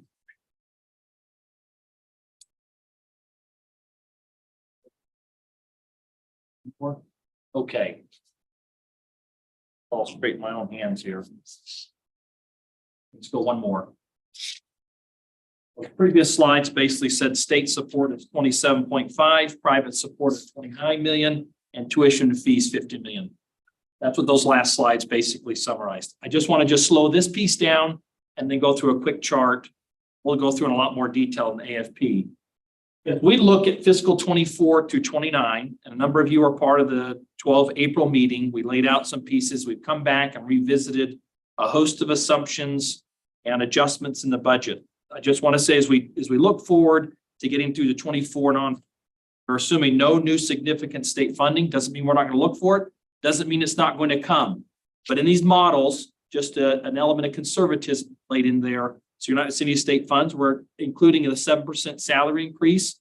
5% may actually be approved, but we're including the 7%.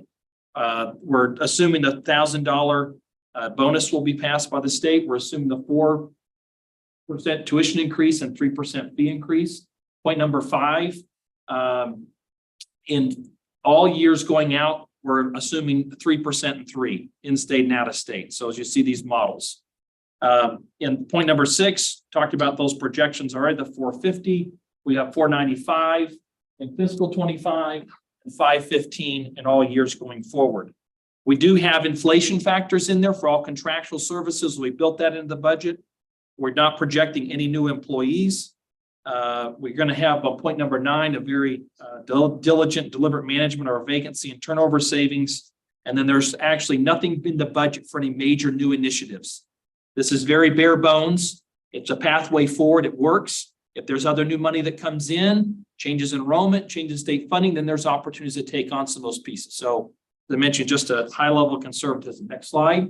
Dallas, people may not be aware of the mandated concept that you have there as number 2, but maybe explain it. But does that mean we get reimbursed by the state, or does that mean something we have to share collectively in some fashion to be determined? The state funds, the state salary raises are based upon a function of in-state and out-of-state enrollment, as well as employees that are supporting the direct educational mission of VMI. That's what the state funds. They don't fund auxiliary employees. They don't fund athletic employees. So when that's all said and done, you look at the calculation, the state pays 40% of a salary increase. VMI pays the remaining 60%. That's what I wanted to get out. Thank you. And don't lose that point number 6 here. When you're seeing the projections, it does assume recovery next year back to the 500 level, essentially 495. 95, right. We've got some other models we'll talk about in AFP where we've tinkered with that number a little bit in 25, but 26 through 29 going forward in all models, we're showing the 515, even though admissions actually projects they can actually go beyond that in some out years. We've kept that conservative. Point 11, we have anticipated salary increases at 2 to 3% rate over the years going forward. We do have minimal contingencies. This is getting after just critical maintenance only, no plans for major significant improvements or additions. This is internal funded. This is not big state funded capital projects, our own internal maintenance upkeep of projects. As you look at the models, which we'll talk about in the AFP, by 2027, we start to run some surpluses in the E&G auxiliary UMA programs. We still maintain with some issues of point number 14 with some issues in athletics, which we'll talk about. And as you look at this point number 15, I think that's the bigger piece. We'll talk about some detail with the committee. That's the cumulative effect over that time of the fund balance issues in athletics. But, you're roughly north of about $1 million of a deficit a year in athletics. I'm not minimizing that, but don't take that 7 million. We're off by 7 million every year. That's the cumulative effect over these years going forward. Okay, next slide. This is the model. What you see highlighted in yellow is the 4%, 3%, 4% tuition, 3% fees. You see along the very top, the 450, the 495, 515, small font, but that's the actual enrollment targets we're projecting for each of those years. I would say from our actions, from what you saw when we did the briefing on the 12th of April, we've done some major adjustments in increasing the vacancy savings.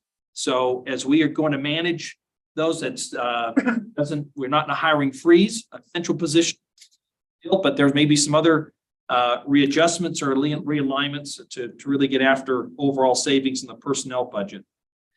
We have debt service.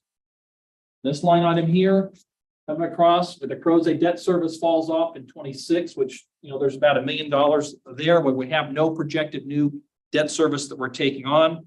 We've made some adjustments in the overall cost of uniform purchases for the cadets. We've looked at overall contingencies, as I mentioned previously, one of those points. We've reduced that down to basically essentials.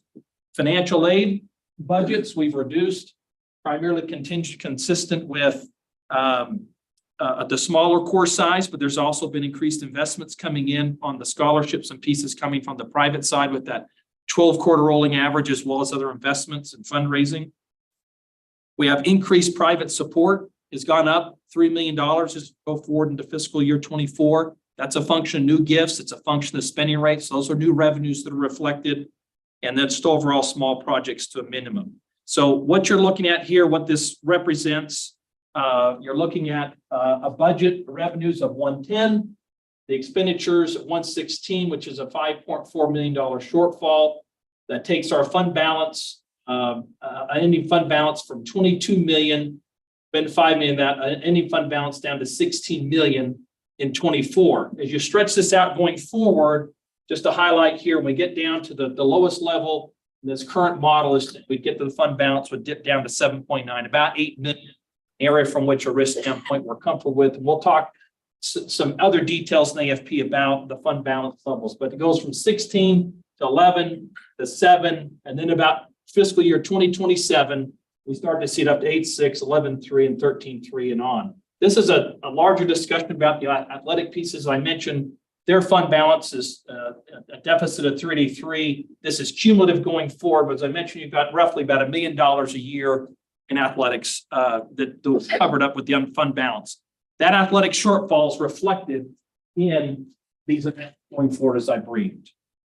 I think what I want to just articulate as we've gone back through and looked at the budget, there remain other areas we can continue to make adjustments.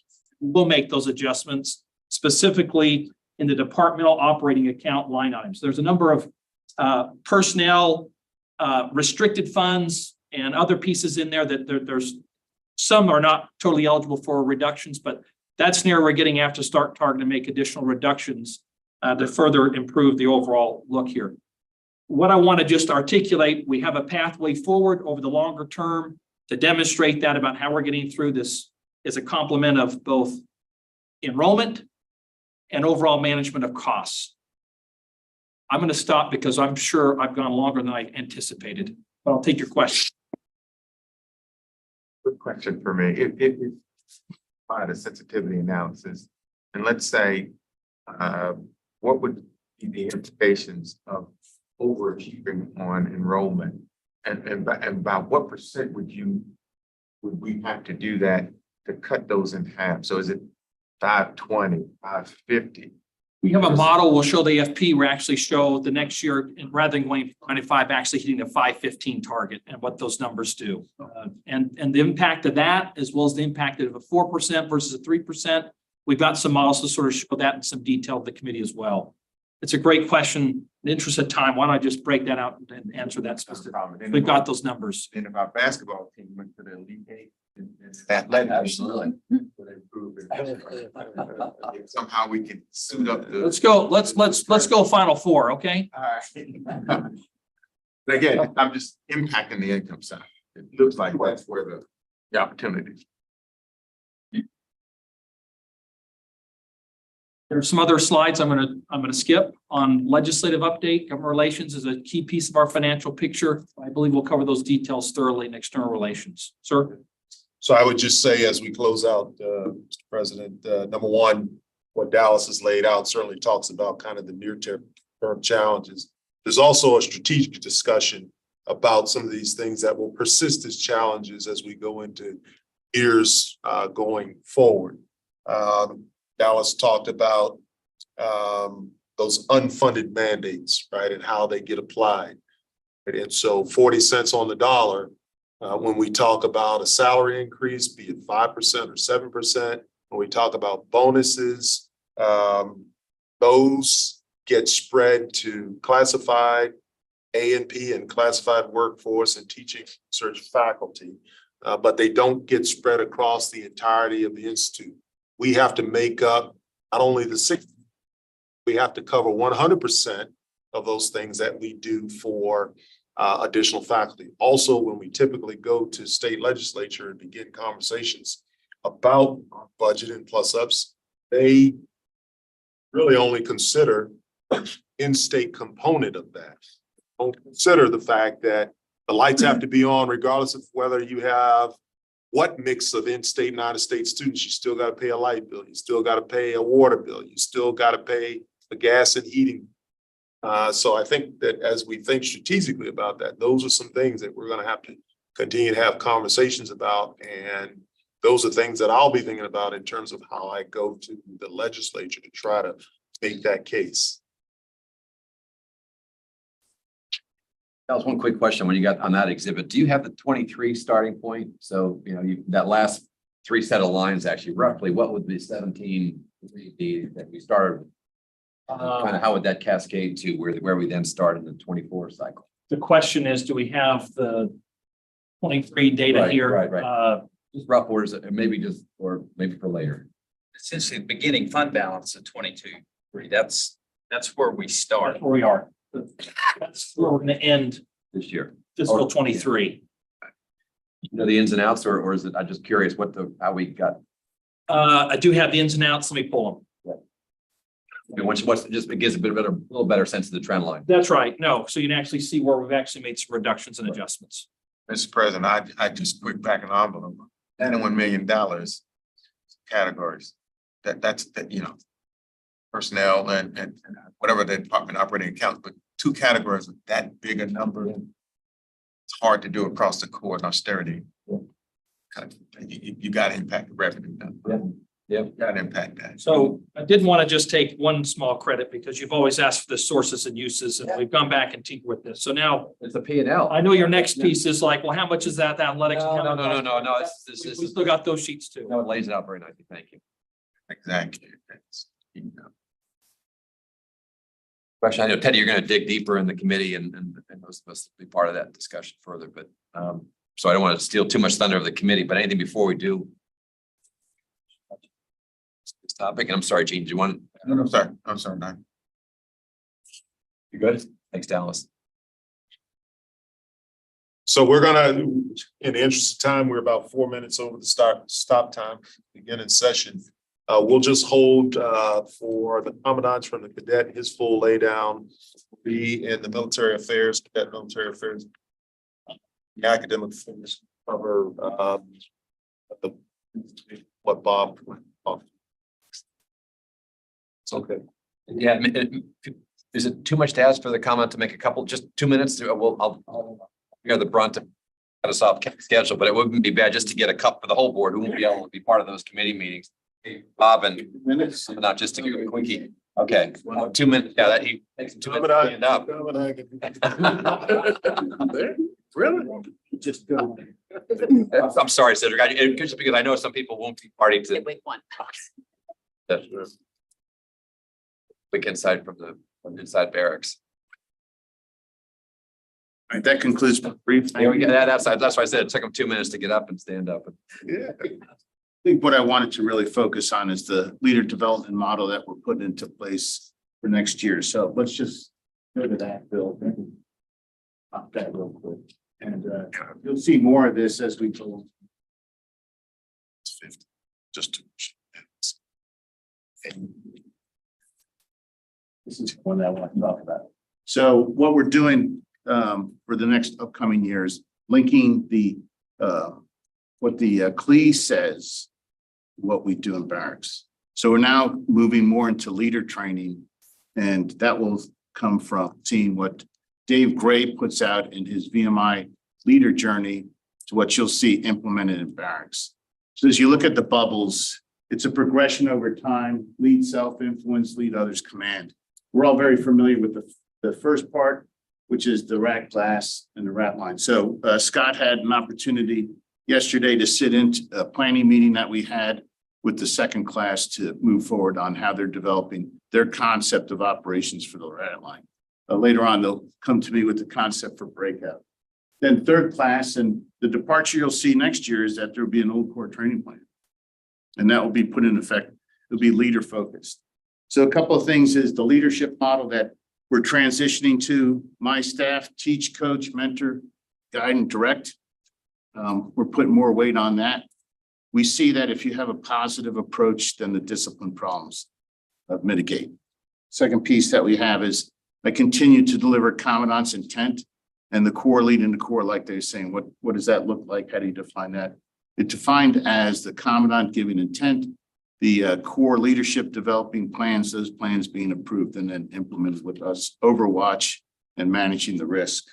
Last piece that I'll talk about is professionalism. What's driving class of 23, and hats off to them for such a superb effort this year, is propelling 24 forward, and it's all about professionalism. The thing I wanted to touch on briefly as I conclude is retention.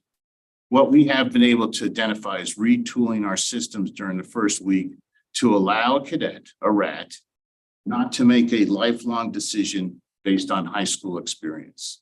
So what I keep seeing, I saw previously, were 36 RATs lined up saying, I gotta leave. But if you let them think about it, then they stay. And that's a technique I picked up during our visit to Annapolis. I visited all the service academies, spoke with their commandant staff. And what they do is they bring them in, they allow them to cool down a little bit. They don't miss training. They go into a separate area if they have to, and then they reevaluate their decision. So I tell you, it's if you leave VMI, I left, that's a lifelong impact. But all they got is high school experience. So when we did that, that's why we only had really 4 leave this last year. The other 4 were medical reasons, as opposed to the 36 that left the previous year. Subject to questions? Yeah, you know, We say those numbers you're talking about during cadre. Yes. Yes, more to follow in cadet military affairs. Real quick question. We talked yesterday about mentorship. You know, sometimes, you know, as firstclassmen, you're good. You might not be as good, but a way to formalize that. We're gonna be better at helping the RATs. And I think that's kind of getting to it, but you know, training for the first class, I think that will help. When I heard these young men, everyone had that mentality that that's my RAT, that's a reflection on it. That would go a long way. That started Wednesday during Commandant time. We did that. So there's more formalized training. How to be a dyke, how to be a cadre corporal, sergeant, more of that. Scott, anything? Roger that. Thank you. Oh, you want to just make one comment or just know you're gonna punt to the committee? That's okay. I just wanted to be sure if there's anything, wait for the full group and those online. I was going to address retention, graduation commissioning rates, and that's because for our accreditation, we make those numbers public, but it's also helps us in our reports, SAC-COC, that we presented that information. So we track retention, track graduation, track commissioning, and starting to really dig into not from the top line number, but into the sub numbers in those different categories. And it's not about trying to get equal outcomes, but when you see disparate results based on certain criteria, whether it's gender, race, or at-risk students, you know, you got to look at that and say, okay, well, how can we not have equal outcomes necessarily, but how can, if we're going to improve retention, you got to go to where the retention's low, and if you want to improve graduation, you got to go to where graduation rates are low. You can't just say, hey, the overall number is good, so we're good. So that's where we are with that, and I'll give more at the AAC. We also had the chance with the academic board later midday or so, I think, and that's a great session to sort of step back and sort of better understand what academic excellence is and how it's actually, as we look forward. I'm sure this group will find some department heads are not bashful. Absolutely. Any quick questions for Bob? Otherwise, again, I think you're right, so to push this back to the committees, but I just didn't want to miss those 2 opportunities to get a little that everybody could hear. Further thoughts? Could I make one quick comment? Noting the recent retirements. Great service and talents that all of these have provided to the Institute. I think one is a bit of a highlight. Colonel Wes Robinson, 40 years in IT management. If you think about the changes, the sleepless nights he must have endured trying to make sure that we didn't crashes, data steals, ransom. Hats off to absolutely.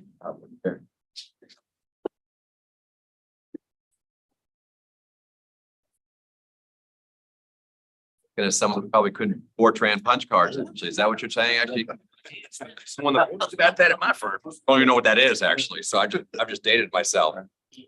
Better any final comments before we break into committees? Sir, I think as you said, the people should check where their committee meetings are. I think most of them are quite close to. That's right. So athletics is still in here in the German room. Cadet military is up in the conference room 701, and then academics is back in the Smith Hall. Luckily, the weather. Yeah, no, exactly. Thank you all.